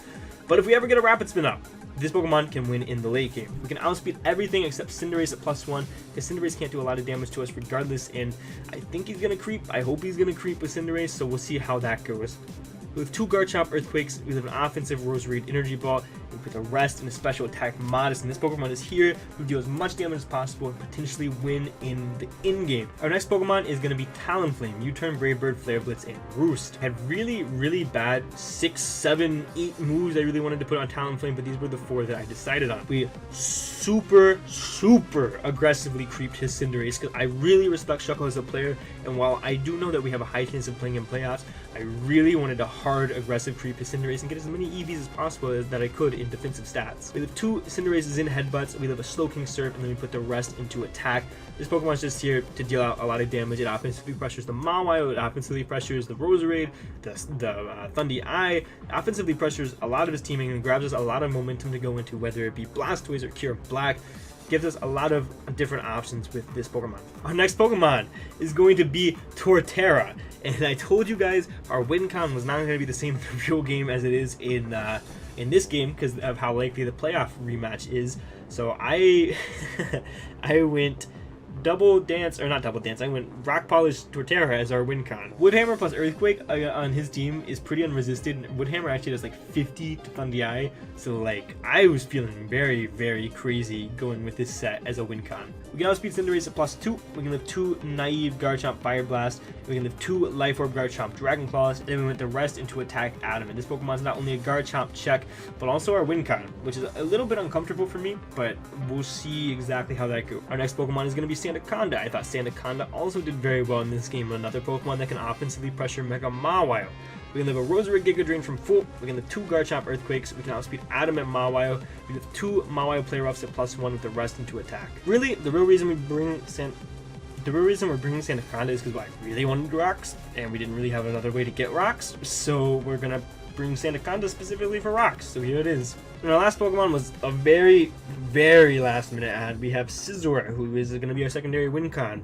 He's just max attack, max HP, 8 defense. I literally changed this right before the game actually happened. I initially had Raikou, but I was very dissatisfied with Raikou because it was a Pokemon that didn't offensively pressure the Mawile in any fashion at all. So I would rather have something in the back as a win con. And that was going to be Scizor. Swords Dance, double priority, does phenomenal. This game Superpower is going to be there because we don't break Licky too well. And that's simply going to be the set. Looking at what Shuckle brought, he brought 6 Pokemon I very much expected. He did not bring the Licky, which is very good. We keep that in mind because that means the Mega Blastoise in-game is looking great. We also have a useless superpower on our Scizor. But looking at the lead matchup, I feel like Sandaconda is a very good lead. It matches up well against everything except Slowking and potentially Thundy. We actually do not like taking Grass Knots, so we want to avoid that if possible. So we're going to go ahead and lead Sandaconda here, as he's going to lead Thundy, and I'm going to switch out in a QB because this thing cannot touch QB. I'm a little bit worried about like a Grass Knot, and I can take that very easily, but he clicks Taunt expecting Stealth Rocks, and he has no removal, I suppose. Sorry about that. Okay, so we go QB. I put my headphones in. We go QB as he clicks Taunt, and I'm going to click Fusion Bolt because I don't think he's going to go into Garchomp. I think if anything he goes Mawile, and Fusion Bolt's going to get some very nice neutral damage on that, but he's going Slowking. We pop the Wakam Bear, I'm going to click Fusion Bolt one more time. If he clicks Scald, no big deal. As he clicks Thunder Wave, which is kind of a big deal, but we're still going to play with it because I'm kind of nuts. So what happens here, because QB still is at full, right? So we still have a hit from anything, and we're still a really good pivot into Thundy. So what I'm thinking here, Earth Power kills Slowking from this range. I think that Mawile is a very good switch, and if he goes into Garchomp, then so be it. We have Haban, and if we get paired, then I'll lose my mind. But I'm going to click Earth Power, expecting the Mega Mawile, which is now regular Mawile, to come in, as he does go Mawile, and I am playing outside of my own body right now, as I do 94% to the Mawile. Unfortunately, Paralyze is going to have to switch a Pokemon in. Going to have to be Sandaconda, which this is why you can't play defensively with Mega Mawile. He's going to stack his Mega Mawile here, as I'm going to click Rock Tomb, potentially Thunder is coming in, as he goes Hoopa, which is really interesting to me. As he clicks Psychic, he gets a crit, which is unfortunate because I really wanted to be able to tell if that was Specs or not, because if it was Specs, it killed me regardless of the crit. If it was Scarf, it didn't kill me unless he was Modest. So I really wanted to get a read on what kind of set he was running as far as Hoopa goes. But regardless, Sandaconda, I was okay with not having Sandaconda at that point in the match. So he goes Hoopa. I'm going to go Talonflame, and I'm going to click U-turn no matter what he goes into. I kind of expected the Garchomp Rough Skin, but so be it. Didn't need help on that, particularly for anything. He goes in, as I go into Blastoise, right? And I'm going to click Rapid Spin, because check this out. His Mawile is dead, which was the only thing that took like 70 from Water Pulse.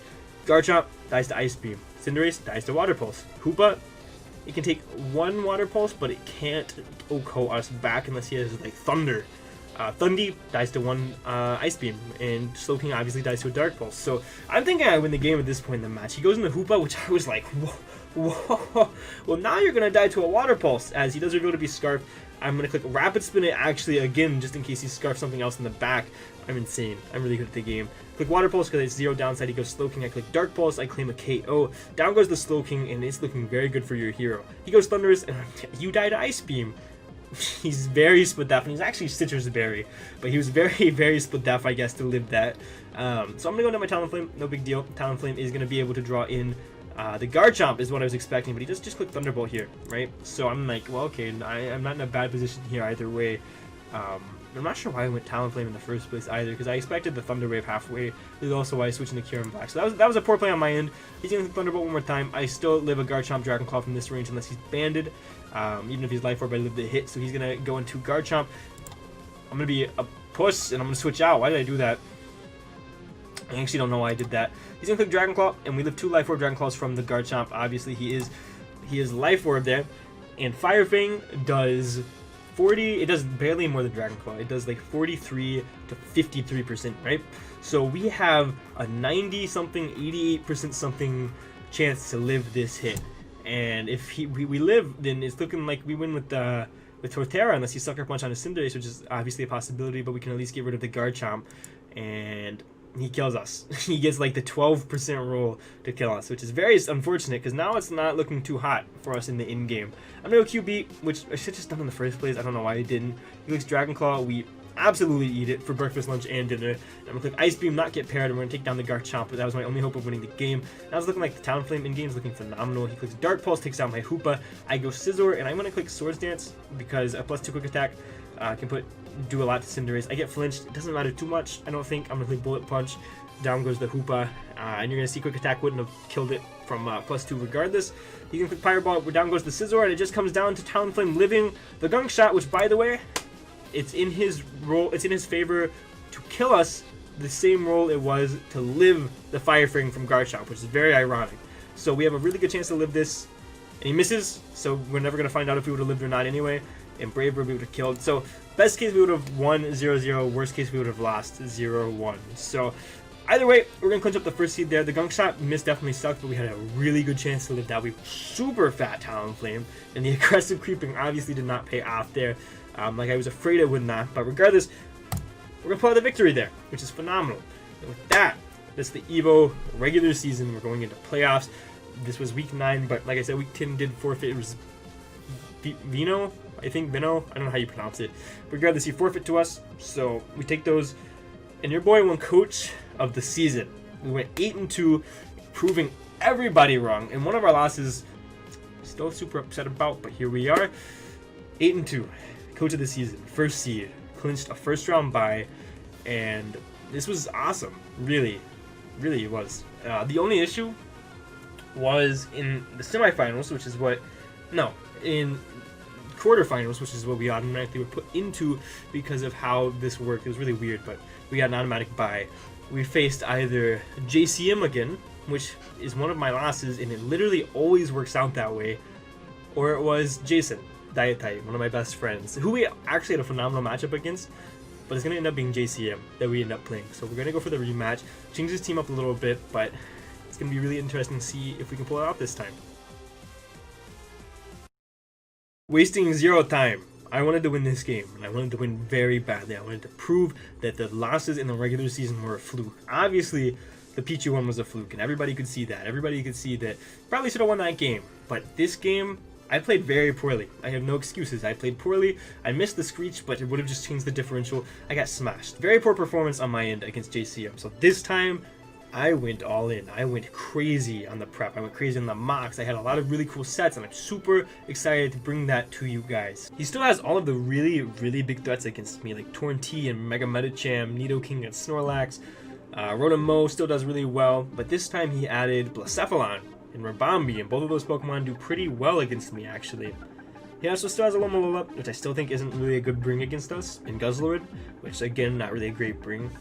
And then Metang and Onix, and if he brings Onix, I've won the game. Like, there's no question about it. So, for like the 7th week in a row, my first ever thought, Kieran Black goes crazy. This is such a good Kieran Black matchup. He has like no Kieran Black resistance, like Snorlax, which doesn't really resist me because of Terravolt. It's a Lomalola, which is not a real Pokemon. I refuse. And it's Metang, which if he brings Metang, then thank you for allowing my Scizor to set up for absolutely free, I guess. Last time, I tried a Honeclaw set, sub Honeclaw's Roost and Icicle Spear. It didn't work. Clearly, we lost very badly. This time, looking at his team and looking at his Dragon Resist, his Fairy last time was different. I don't remember what it was, but it was pretty alright, and he had Stakataka to constantly revenge me, and it put me kind of in a point to where I didn't want to bring a Scarf Kieran Black.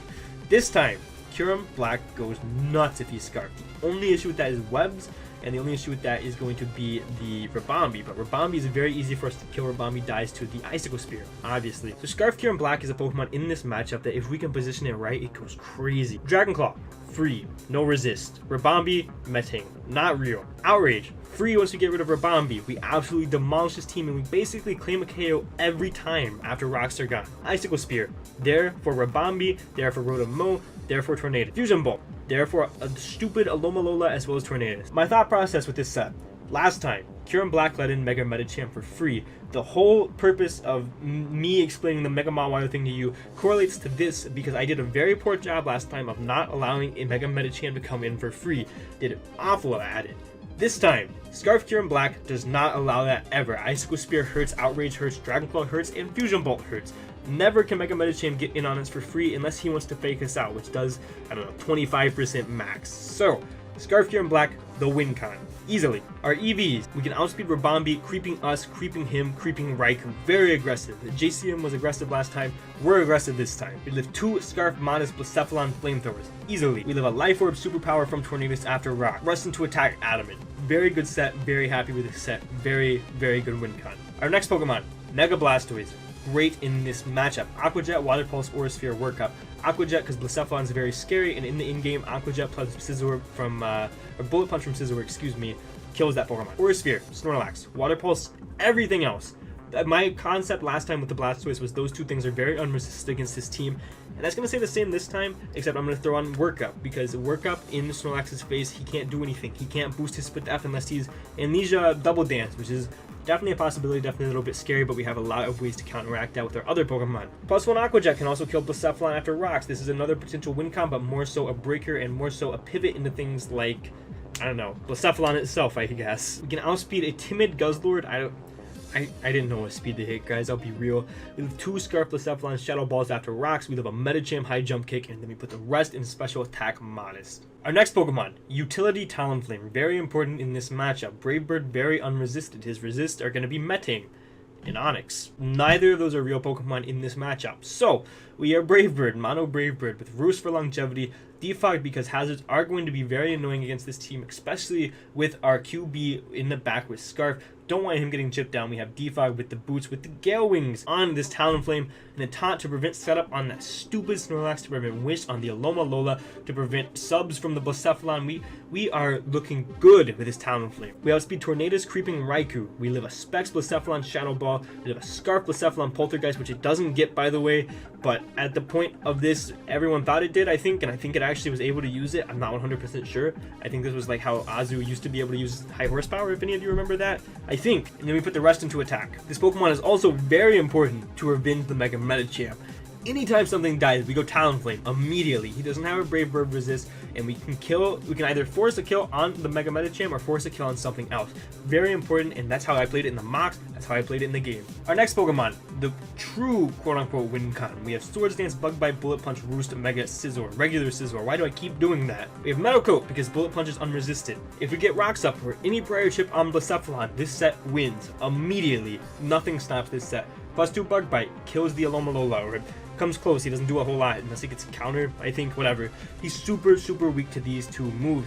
The only Pokemon that can truly stop us is going to be Rotom-Mow, which is going to be a little bit annoying if he has Will-O-Wisp, but if he does not and he has Thunder Wave, which is what I saw in a lot of the mocks, then we are absolutely fine. +2 Bullet Punch with the Metal Coat has a chance to kill Tornadus after rocks if he's not Boots. And if he is Boots, we just need a little bit of prior chip and we are able to kill that Pokemon. Same with Mega Medicham, same with Nidoking. We need chip on everything, and then Scizor can win in the in-game. Our EVs allow us to, we can outspeed a Alola that has a little bit of speed in it, and that's very important because if we get Scald Burn, this Pokemon is absolutely useless. We live 1 Mega Medicham High Jump Kick, and then we went the rest into attack Adamant. Our next Pokemon is going to be an annoying Raikou with Scald, Thunderbolt, Shadow Ball, Protect, Leftovers. It is pressure. It's here to be super annoying for Mr. JCM to deal with. Scald, hello Nidoking. Shadow Ball, hello Mega Medicham, and Blacephalon, I guess.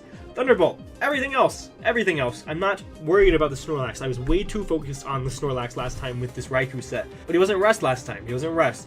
So getting a Scald Burn on the Snorlax is a very real possibility and a very real thing. And I was way too worried about 9 different Snorlax sets the last time. This time I'm worried about the immediate set that he brought last time. I think it did so good, and I think it did so good in the game that he's going to bring it back. There's no way he doesn't. So getting a Scald Burn on that is fine. This Pokemon's here to break, here to be annoying. It's the Tornadus check. It can revenge things. It's fast. It goes real. And it's also here to pivot into the Rotom-Mow, which is a little bit annoying for us to do otherwise because we don't want our QB to be T-Wave, Will-O-Wisp, whatever. Our EVs allow us to creep him, creeping our last creep of the creep. I don't remember. We're faster than the Raikou we were last time. We live a Specs, Blacephalon, Fire Blast. We live a +1 Snorlax Body Slam if he is max adamant. Our last Pokemon, Sandaconda. I was very pleased with the set that we had last time. I thought it was a phenomenal set, and I think it will do great again. I think the only issue with it is I missed last time, so we're not gonna miss this time. Stealth Rock, super important. We need the chip. Best case scenario, we lead this and get Rock Step turn 1, and they're up for the game. And that would be absolutely perfect by my book. Screech, you suck, Snorlax. I hate you. We're gonna beat you. Earthquake, unresisted, Rock Tomb, speed control. We take 2 Torn Hurricanes and we put the rest into defense to try to take on the Medicham at all. And that's going to be the team that we have, guys. I was super hyped for this team. I thought this team was the best that it could be. I went all out building this team, and I was super excited to play JCM. The battle with JCM is here. And he brought all of the threats and Alola, which isn't a threat at all. I actually was really not worried about Talonflame, Thunderbolt, Raikou, even Scizor, the Bug Bite, QB, Mega Blastoise. We have 5 out of 6 Pokemon that can beat this Pokemon one-on-one. Wasn't worried about that at all, in the slightest. But the rest of the team is very scary, and he brought exactly what we expected otherwise. The only Pokemon that he did not bring that I expected, what was it? The only Pokemon he did not bring that I expected was going to be Ribombee, which is actually kind of big. That means that he does not have webs. It was huge. And I know that I said I was going to lead Sandaconda and try to get rocks up immediately. But think about this. He's going to be Boots Torn. Mega Medicham doesn't care about rocks. Nidoking doesn't care about rocks. Alola doesn't care about rocks. Rocks are really only going to be here for the Blacephalon, which is going to be super important in the in-game. And Rotom-Mow, which is going to take a lot from it anyway, and Scizor can be one-on-one anyway, as long as he's not Willow. So instead of doing that, I wanted to lead QB and put on as much offensive pressure as possible. I expected either the Medicham lead or the Tornadus lead, and I really wanted to catch them off guard and claim a kill turn 1. Because last time, obviously, I was Chople, I think? I don't remember. Last time I was a set that didn't beat either of those Pokemon truly. So I really wanted to catch them off guard and kill something turn 1, and that's how I went in most of the mocks. Even Ribombee. So I'm going to lead QB here, and he leads Rotom-Mow, which isn't too good for me, because obviously he's going to switch out of Rotom-Mow. I click Icicle Spear just in case he is like Yachi Thunder Wave and he thinks he can take a hit. We're going to hit Alola 3 times. It's no big deal. We can go into Blastoise pretty freely. He's going to knock off, which was an interesting play. As I'm going to go ahead and Mega up and click Work Up as he goes into Rotom. Didn't really want to risk the Rotom being faster than me, so I'm going to go into El Tigre as he is going to click Leaf Storm and miss, which is kind of, it doesn't matter in the in-game. It's kind of big. I click Scald. Actually, wait, he didn't bring the Snorlax, by the way. I thought I would mention that. He didn't bring the Snorlax, which is huge because I didn't over-prep for it this time. As much as I did last time. He probably expected me to. But he didn't bring the Snorlax, and I just remembered that. But I clicked Scald, expecting the Nidoking. He's going to Volt Switch, and now he's going to go into Nidoking, which is a little bit troublesome, really. I'm going to Protect. No, I didn't Protect. I just go hard Sandaconda. I should have protected to see what he does, but Sandaconda takes nothing from that. I think that guarantees that he's Scarf. I get my Rocks up for absolutely free. He goes Rotom-Mow, and I think I do what I didn't do last time, and it's spam Rocks. No, I click Rock Tomb. I'm a man, dude. I click Rock Tomb expecting a potential Tornadus, and now I double into the Raikou, I think? No, he clicks Pain Split. What is happening? He clicks Pain Split, I click Rock Tomb again, and now I'm guaranteed faster than this Pokemon. So I'm going to click Rock Tomb one more time. Screech. I click Screech. I'm such a man, dude. He clicks Leaf Storm. I wanted him to kill my Sandaconda. I wanted him to not be able to get rid of these rocks. Now I go QB for absolutely free. I think I click Fusion Bolt here, expecting a Alola, which isn't going to do a whole lot regardless. But actually, I click Outrage, because Outrage had a chance to 2-KO Alola after rocks, and I basically claim a kill right now, which is phenomenal. I didn't expect that. Wow, I played really, really well, actually. I click Outrage again, and down goes the Rotom-Mow. QB doing exactly what it's supposed to do. Alola obviously has regenerated. He's going to come back in. I'm going to go to Kirby one more time as he doubles into Mega Medicham, which ain't no problem. Ain't no problem, because Water Pulse damage on this is going to be phenomenal. But he misses High Jump Kick, which actually, I think it was a roll in his favor to kill me. It was like 60-40 roll in his favor to kill my Blastoise.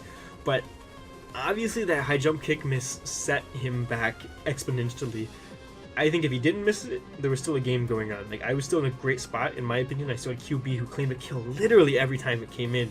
And the in-game with that Pokemon was still looking great. But, obviously having Mega Medicham with Fake Out or whatever else, if he got the kill on Mega Blastoise, there was still a game there. There really was. Like, I really think that he still could have won the game. Him missing that, I think, made it to where there's no way he wins this game, ever. I don't think he has a chance in the world to win this game now, unless he is, like, speed boosting Specs plus Cephalon. That's the only way. Which he's going to go into now, which actually blew my mind a little bit. I don't know why he didn't go into, like, I don't know, Tornadus or something first. He's going to get chip on my Blastoise, because I thought Cephalon was his only way to win the game. He's going to land the Hurricane, down goes Blastoise, did way more than it was supposed to. I go QB, I'm going to click Outrage again, because we're in the exact same situation we were prior, where I kill something. It's a roll to kill this Pokemon. Die, Alomomola. Have you ever killed an Alomomola with a QB, with a physical QB? It feels so good, dude. It feels so good. Goes in Tornadus. I had to switch out because I was confused. I go Raikou. I expect him to U-turn, but there's not a whole lot I can do. I know he's going to be Scarf. I think I protect this time, or maybe I go hard Talonflame. I protect to see what he's going to do. As he clicks Rock Slide. I know, man. As he clicks Rock Slide, I'm going to click Thunderbolt. Thunderbolt! As I knew he was going to switch out. Oh my gosh. As I knew he was going to switch out. And then I'm going to click Scald this time because it obviously kills the Tornadus and does a lot of damage to the Nidoking. And then I'm going to protect on the following turn to see what he goes for again, I think. He goes Tornadus. Protected. Yeah. And then I click Scald one more time because it's a guaranteed kill on something. He clicks Focus Blast, and I'm going to Spadef Raikou, so that's going to do like 0. Scald doesn't quite kill him. I click Scald one more time, and I either kill the Tornadus or I kill the Nidoking. He's going to decide to U-turn, preserve the Tornadus, goes into Nidoking, down goes Nidoking. Tornadus in the back cannot kill my El Tigre in 1, and the game's over. The game's over. I played that very well. I actually haven't watched these back. I haven't watched the playoff games back since I played them because I really wanted them to be a surprise to me when I played, and that was a very good surprise, a very pleasant surprise. QB put on so much offensive pressure, and like I said, the Mega Medicham high jump kick miss sucked. If he would have killed me, it would have been very awful. It was probably more so a roll in his, it was for sure more so a roll in his favor. I don't know exactly if it was 60-40, it could have been like 80-20 for all I know, for all I remember. It's been like 3 or 4 months, but regardless, QB still was in a phenomenal position to win that in-game, as you saw. Even just Raikou was in a good position to win the in-game. I had Shadow Ball for the Mega Medicham, so I don't know. I feel like that high jump kick miss definitely sucked, but I still think I had the pieces to win that game, and we're gonna very convincingly win round 1 of playoffs, and that's phenomenal. Didn't even have to send out QB or not QB, Scizor. QB was in a great position. So moving into semifinals. We had the option to play. I don't remember who our other option to play was, but we played Skyhorse. Skyhorse was our one person that we played, and I told you guys at the beginning of the season, Hydra was my least favorite matchup of the season. And I don't know if I missed this team when I was looking at the initial teams or if he made transactions, but Skyhorse, this matchup was rough, to say the least. Looking back at the game, the high jump kick miss was definitely really unfortunate. I will say, I think definitely after that miss, JCM had no chance of really winning that game. However, I don't think it's the case of if he hit it, he won. Like, that was the deciding point in the battle. Because if you look back at the team that John still had at that point, yes, high jump kick didn't net a kill there, and yes, it netted a kill pretty much anytime it came in on the right thing, and if you could position it correctly, it could live a hit for pretty much any one thing, minus like an Outrage Lock Kyurem potentially, or a Talonflame Brave Bird, something like that. But he was Scarf Kyurem, he was faster with Talonflame, he did have Bullet Punch on Scizor, and then the Raikou is faster as well. So the moment it took one hit, it was being revenged by something else, and if you look at the end game, John definitely did have the pieces to win that one, as long as he was smart with Raikou in particular. Raikou was very, very instrumental in winning that game at the end, as well as Kyurem. So as long as he maybe used that Scizor to get that BP chip off on Medi, he had really great ways of potentially revenging it. So I don't think the game was, won because of that, but I think it did lose JCM the game in the sense that he couldn't win at that point. He just didn't have enough pieces to break through John's team at that point. He just had way too many. I think the high jump kick miss definitely changed the course of the game. I don't know if it would have completely outright changed the outcome. I think you still had a lot of pieces in the back to maneuver. It would have been a lot tighter of a game, but I think you still had enough pieces to get around to get yourself into a good position in the end. Moving into the semifinals game, I told you guys at the beginning of the season my team had one flaw.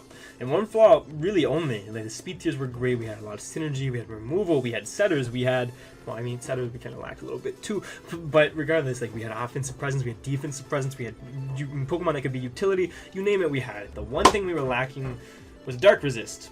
And if you guys know anything about Pokemon, Dark and Ghost hit the same types offensively. And the man that we had to play in semifinals had Aegislash and Hydreigon. I cannot believe that we pulled that matchup out of all of them. Not only that, but he had other Pokemon that really put a dent in us. So, is this matchup really as bad as I say it is? Let's go ahead and move on into the actual matchup against Skyhorse. Actually, before we do that, I do want to also go ahead and say, because I know the interviews are going to talk about this a little bit too, because I have some interviews for this one. Scheduling with this was a nightmare, because Skyhorse is Australian already, so there's already going to be the time lapse there. But it was like, basically what happened is the 15th is my birthday, for those of you guys that don't know, of August, and this was played on the 21st.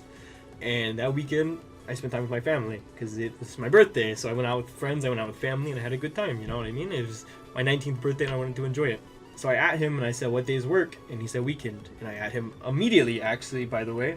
And I said, I can't do weekend. It's my birthday and I won't be home. What other days work? And I said, can we do Tuesday? Didn't respond to me for 4 or 5 days. I pinged him twice more. And then he at me again and just said, no, it has to be the weekend.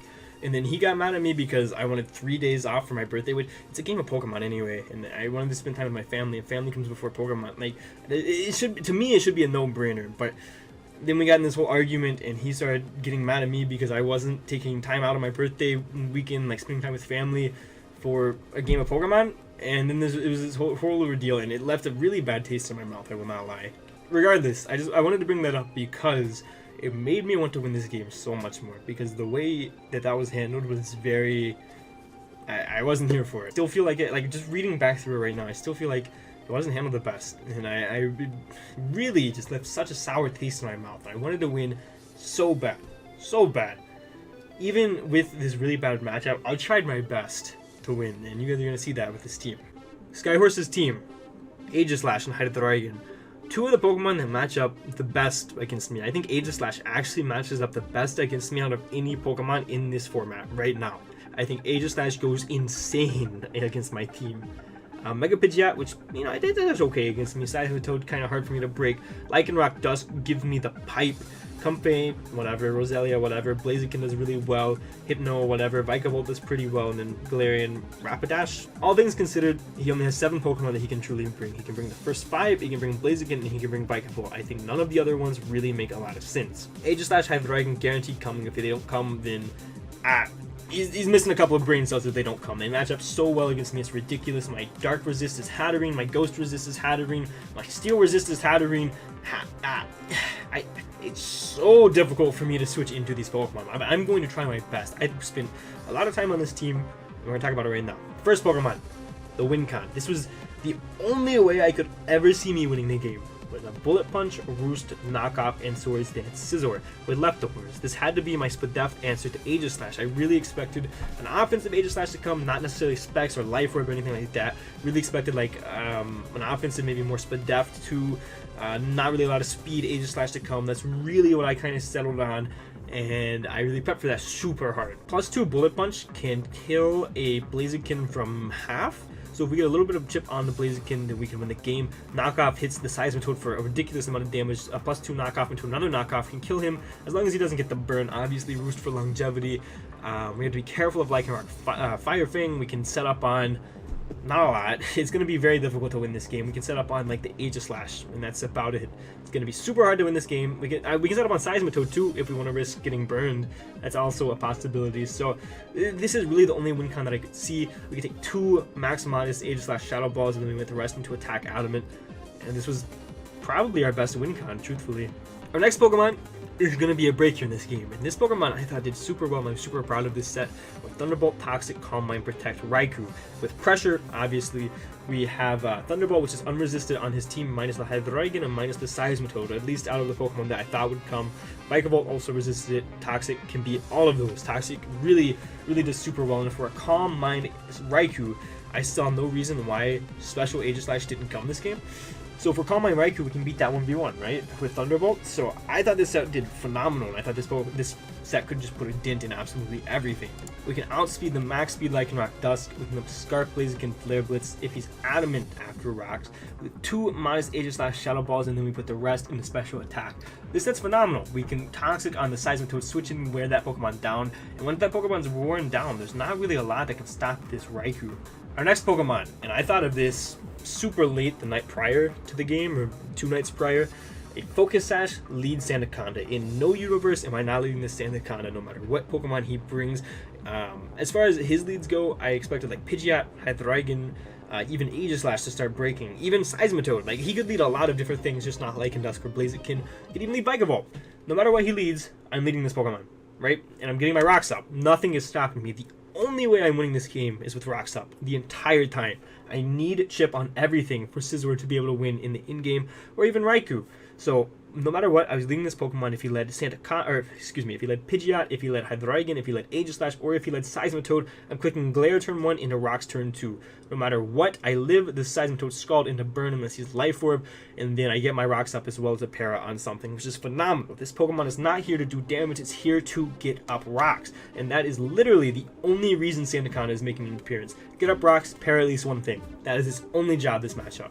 We outspeed a 20 speed Seismitoad, we live 2 Hydreigon Dark Pulses, 2 Flare Blitz from the Blaziken, and then we put the rest into attack if we do manage to get a hit off. Next up, we're bringing Torterra, which does very good, and I was so worried about not being able to break Seismitoad and not switching into Lycanroc Dust that I felt like Torterra was absolutely needed. Aqua Torterra was actually super cool because it can live a hit from Lycanroc, it can live a hit from Blaziken, even if he's max Adamant or max Modest, whatever he may be, we live a hit from it. Synthesis for longevity, superpower to catch the Hydreigon switching in. I expected more of a spec set, so if he was a roost set, it's a little bit of a problem. I know wanted Toxic instead of Superpower, but I ultimately decided Superpower was going to be a little bit better. 2 KO max Spadef Seismitoad, we have speed at 20 speed Aegislash, we have 2 max Modest Aegislash Shadow Balls, 2 Life Orb Lycanroc Dusk's close combats, and then we put the rest into attack. A 6 EV Torterra ready to go for this matchup. I think it is phenomenal. Such a good Pokemon in the matchup. The only thing I wish I would have done is Toxic over Superpowered, but it is what it is. Next up, you know the set. You probably hate the set at this point in the season. We're Water Pulse, Rapid Spin, Dragon Pulse, and work up on our Mega Blastoise. We can outspeed Mega Pidgeot, Creeping Raikou once we are at +1. We lift 2 Blaziken close combats, and with the rest in a special attack Modest. This Pokemon goes crazy, minus the Seismitoad, but if we can work up in the Seismitoad's phase, +2 Dragon Pulse has a chance to 2-hit KO a Spadef Seismitoad. So, what this means is this is another potential win con and another potential breaker. This Pokemon does really well. It keeps hazards off of the field for the rest of our team. That's a mouthful. And then our last Pokemon, I debated back and forth for a very long time. It really was going to pain me if we lost in semifinals and we did not bring Kyurem Black.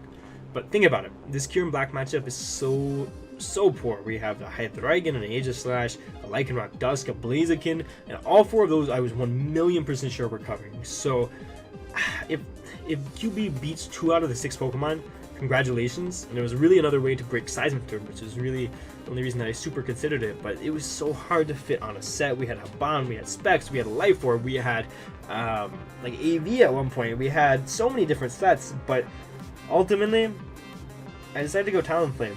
Oops, Brave Bird's miscolored. That's like the 6th error I've seen on these graphics. Flare Blitz, U-turn, Brave Bird, and Roost. We outspeed Mega Pidgeot, and then I didn't know what to do with this set. I went max attack, rest, and HP.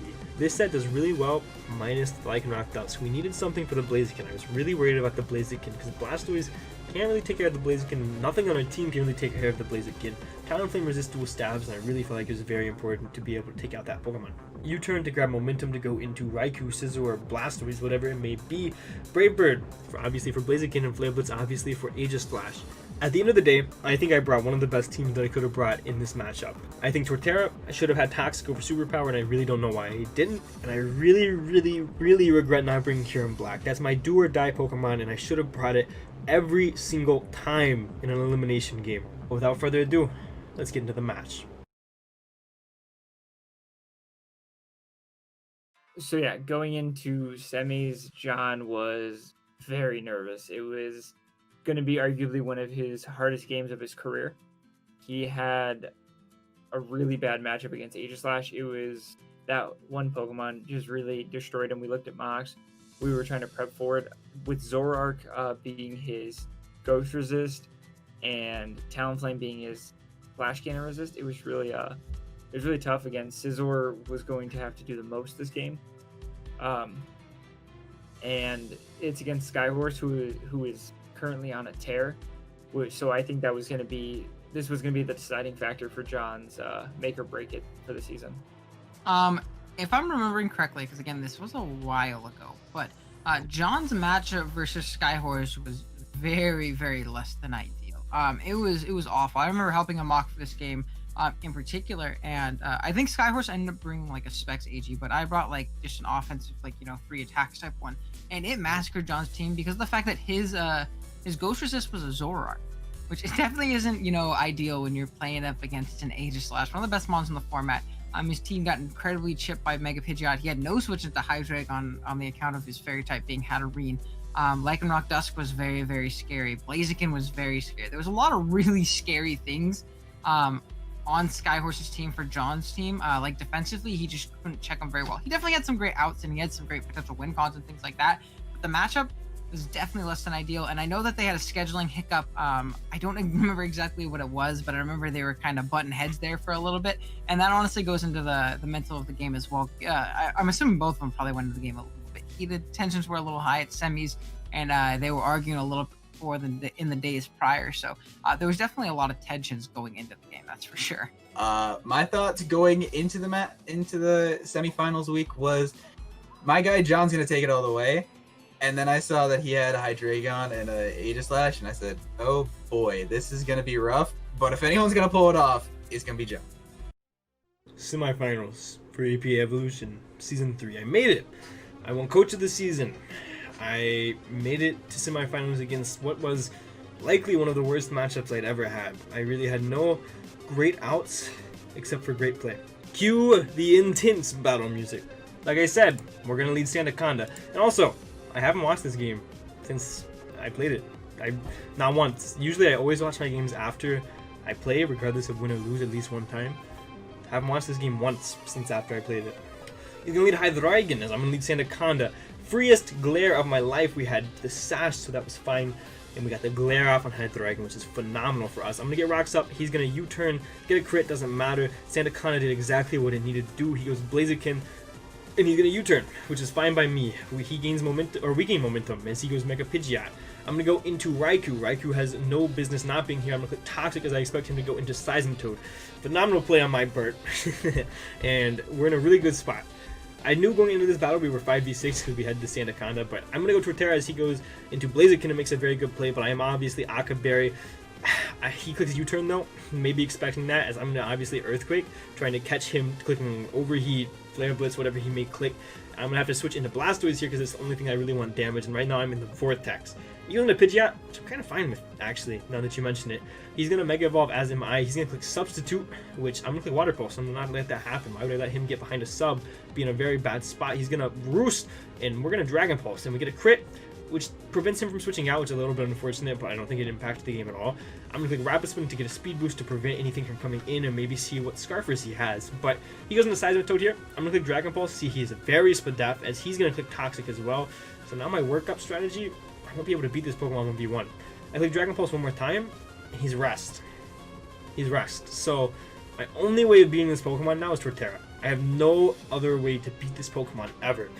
He Sleep Talks, he gets another Toxic off on the Torterra, which is very bad for us. I'm going to Synthesis this turn because I have no reason not to. I absolutely have to keep Torterra healthy in order to ever beat the Seismitoad one-on-one. And now it's just a slow game of trying to get Scizor in a position to win. I sack, try to sack my Kirby, doesn't really work. He goes into Seismitoad. I do believe I work up once in an attempt to get some chip damage on this Pokemon.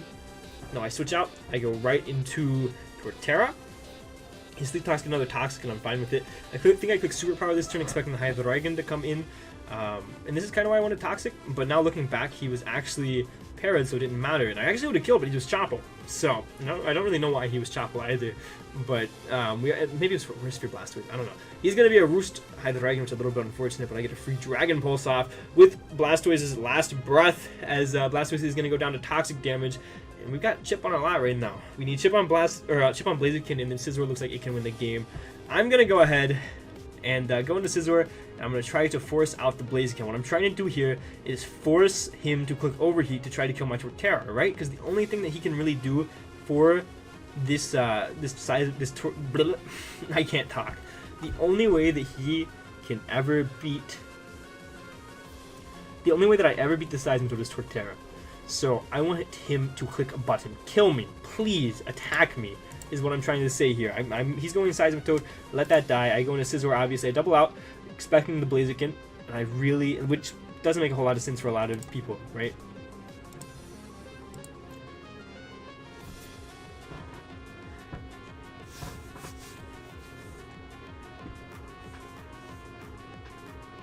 I double out because I cannot yet win the game from this amount of HP. I can't kill Blaziken at +2. I'm going to go into Torterra. I need any amount of chip. I needed to force the rock switch on this Pokemon. I needed to force Blaziken to have rock damage. One more round of rock damage, this thing's in range of Bullet Punch, and we might be able to win with Scizor. We need a little bit of chip on the Hydreigon, and I really want a little bit of chip on the Lycanroc, because I'm fairly certain that he's Babiri. He clicks Overheat, and Talonflame is going to take absolutely 0 damage from that. As he's going to switch out into the Hydreigon, I'm going to get free U-turn off, I do believe.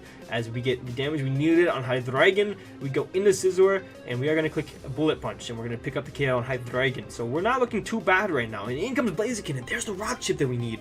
So I'm going to go into Talonflame one more time. I have no reason not to. He's going to click a U-turn, very good play on his part. He's going to go into the Lycanroc Dust, and I think I risk Talonflame here, because I just need chip on Lycanroc, and Scizor has a chance to win the game, right? He clicks a Accelerock and he does kill the Talonflame. If he was going to give me chip on that, I was going to take it. I go into Raikou, because Raikou's not necessary for any Pokemon anymore. I double into Torterra, trying to catch the Seismitoad as he goes into Aegis Slash, and this is fine by me. I can get Earthquake for absolutely free and claim a kill or get damage on something. But I'm actually going to make a mistake.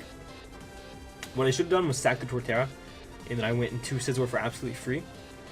Because the only way I win this game, obviously at this point in the match, is getting an SD off of Scizor, getting the +2, and then killing the Lycanroc, killing the Blaziken, killing the Seismitoad with +2 knock, and killing the Aegis Slash with +2 knock. He's going to Shadow Ball, and he's going to be Specs, which is not good. It's not good for us at all. That actually is the worst possible thing for us. So now we're in range of another one. So now I just do what I should have done prior, and I go back into Torterra and sack off Torterra, and then I go Raikou following turn, and then I make a hard double into Scizor, trying to catch the Seismitoad, because the only way I win this game is if I get a Swords Dance up on the Seismitoad. No, I actually Calm Mind. Why did I Calm Mind? I had to make the double on the Seismitoad, I think. He wakes up, clicks Toxic, obviously can't Toxic us, which the only way I win this game now is if I Swords Dance and he either switches out or clicks Scald and doesn't get the burn. So I Swords Dance, and everything's in range at this point. Every single Pokemon is in range at this point in the match, right? Seismitoad dies to +2 knock. Blaziken dies to a +2 Bullet Punch. Lycanroc dies to a +2 Bullet Punch even through Babiri. Aegis Slash obviously dies to a +2 knock unless he's Cobra, which he's obviously Specs, as long as we outspeed. I'm gonna Bullet Punch, and there's a roll, and we kill the Blaziken. We killed the Blaziken. It was like an 80% roll in my favor, but we got it. He goes Aegis Slash, which scares me a lot, because that makes me think, okay, well maybe he's very defensive, as well as being Specs, or maybe he outspeeds us, because we're a 0-speed Scizor. And he actually ends up outspeeding us, and KOing us. And that's our season. We cannot beat Seismitoad with this Raikou. I'm going to spam Toxic in case he goes into Seismitoad, and on the off-brand that he chokes. I didn't care about differential at this point, obviously. Click Thunderbolt the following turn. It doesn't matter. We end up losing. And actually, I think if I wouldn't have made that... I think if I wouldn't have made this play right here, that Scizor would have won the game. Which is really sad. Now, because I didn't actually know that before. Wow, so I lost because I expected offensive Aegis Slash and he was Specs. Or more so offensive, not Specs. Whatever. So our Evo season comes to an end at the hands of Aegis Slash, Hydreigon, and our 0 Dark Resist, but we came so ridiculously close. I'm so proud of myself and Owen and Jason for how we performed this season. I was very tunnel visioned, I guess, in the sense that I needed Torterra, otherwise I lost the Seismitoad immediately. And Scizor was my guaranteed Aegis Slash check, so I clicked it a lot faster than I could think, I guess. But looking back, man, if I just sacked Torterra there, went into Scizor and clicked SD, the game was over. The game was over immediately. So I kind of choked that, actually, which hurts a little bit to look back at. But it is what it is. We finished, what, 9-3 total, and we won Coach of the Season. and we got an invite back to next season. So that is going to be my Evo movie, my Evo documentary. There's going to be more interviews after this season. But moving forward, let's switch to the webcam for this one. So this the finals game was, I mean, semifinals was a really, really good game. I just watched it back and I forgot how, genuinely solid it was. I think, like I said, the matchup was very rough for John, but he definitely played well. The only things that really ended up biting him was going to be the fact that he was Specs AG. Like I said earlier, I contemplated Specs AG versus him in a mock, but I wanted to have the defensive pivot for the rest of his team. I forget, there's something in particular in John's team, Kiram. It was Kiram. He lacked good Kiram responses, which I think maybe it could have came in the sense that it put on a lot of offensive pressure on his team if he did get it on the right thing. I see why not bringing it, because of the fact that there were things that pivoted in pretty nicely, and there were good offensive checks to it, things like Hydra and the Lycan Rock and things like that. But looking at the team that Skyhorse ended up bringing, since he was Specs AG, like a Scarf Kiram actually did very, very well here. We just Freeze Dry Earth Power just like went crazy on the team. That could have ended up really, really helping John out, but I understand why he did bring the team he did. But the Aegis Slash definitely put a big wrench in his plans because of the fact that it was a fast Specs variant, which meant it literally 2-hit KO'd the whole team, and it outsped and 2-hit KO'd the Spadef bulky Sword Stance Scizor. And if it didn't do that, then actually, John, I think he would have ended up winning. So maybe we could have gone a little bit more speed in the Scizor. Understanding if we were faster, we could always roost off damage. But hindsight's 2020, like I said. And the fact that Skywars ended up bringing Restock Toad, which was a very, very good bring in the matchup. The whole game plan was to toxic the Toad with the Raikou, and then try and chip it down to where, a Calm, or like get rid of it at the very least, to where Calm Mind Raikou could win, because that Pokemon went absolutely nuts in the matchup. So that could have potentially been a little bit nicer if we, he didn't bring that, but I don't think that's anything on John's end. I think it's just a good bring by Skyhorse. And yeah, it was a very good game overall. Both players played very aggressive, and it literally came down to John being a little bit slower with his Scizor on that Specs Aegis Slash. I think the prep was all there. Hindsight is like 2020. If you knew that Specs was coming, he could have built around Specs, but Aegis Slash has more than one spec set. It's so hard to build for Aegis Slash because of it having both 140s and both attack stats. Playing wise, I think it came down to a certain knockoff turn. Or maybe the prep was making sure Scizor was faster, because I think that's what the game came down to. But other than that, I think he played his best game, and I think that was not a game that you can hang your head low from. Moving forward, I expected a lot more respect coming out of this season. A lot of people just looked at me more so as the John Jr. that was in APA. Not this past season, but the first time, where everybody watched me, where it was, I played Wolf in A-Drive when I was a small child, and I wasn't too good at the game, but I understood just enough to go even. People still look at me like that. Moving forward, I really expected a lot more respect, a lot more. He played really well. He lost, one game because of things out of his hands, one game because he played very poorly, one game because he had a bad matchup, and still kind of choked in game, but regardless. But that's not really what I've seen, the ripple effect, actually. Some people have respected me a little bit more as players, but even within the APA community, some people still don't think I should be Evo. After going 9-3 into that, I legitimately don't know what to tell you. I'm sorry that you think that. I'm sorry that you think you're better than me and you're jealous of how I performed, I guess. But clearly, if you watch back, you watch this video, you watch this season, I played phenomenally. I can't be more proud of myself. I learned a lot. I grew a lot as a player. And I had the first good season I've had in Gen 8 since, obviously, the very first league I did where I had Aegis Slash Hydreigon, which is actually very ironic now that I think about it. But, I don't know. I expect more respect, and hopefully we'll get it. But if not, so be it. I think that John has definitely made a name for himself in APA. He's already been known for certain things, but going out there and winning Coach of the Season and utterly dominating the game this season is really going to put a target on his back next season. I think he's going to be the guy to beat. Now that Skyhorse isn't coming back, I think John is going to be the guy at everyone's list that they're going to want on their schedule. So they can try to take a notch at the king right now. Going forward, I think that John will definitely have, more eyes on him, especially in the upcoming Evo season. I think people will definitely be on the lookout a little bit more, being that, like I said, way earlier on, we kind of came into this as the underdogs, as the people that the coaches that people expected to not do very well, to kind of get that culture shock. But we ended up coming in, and John in particular ended up finishing, I believe, with the first seed overall, almost making it to finals, and having a great season with the team that he ended up drafting. So I think this season people will be like, oh dang, this guy knows what he's doing, and they will pay attention a little bit more, which is a blessing and a curse for John, because one, obviously, it's the recognition he deserves as being a good player, but two, it means that people, if they would have before, won't be going a little, won't be taking those games relaxed. They know that they're playing a very good player,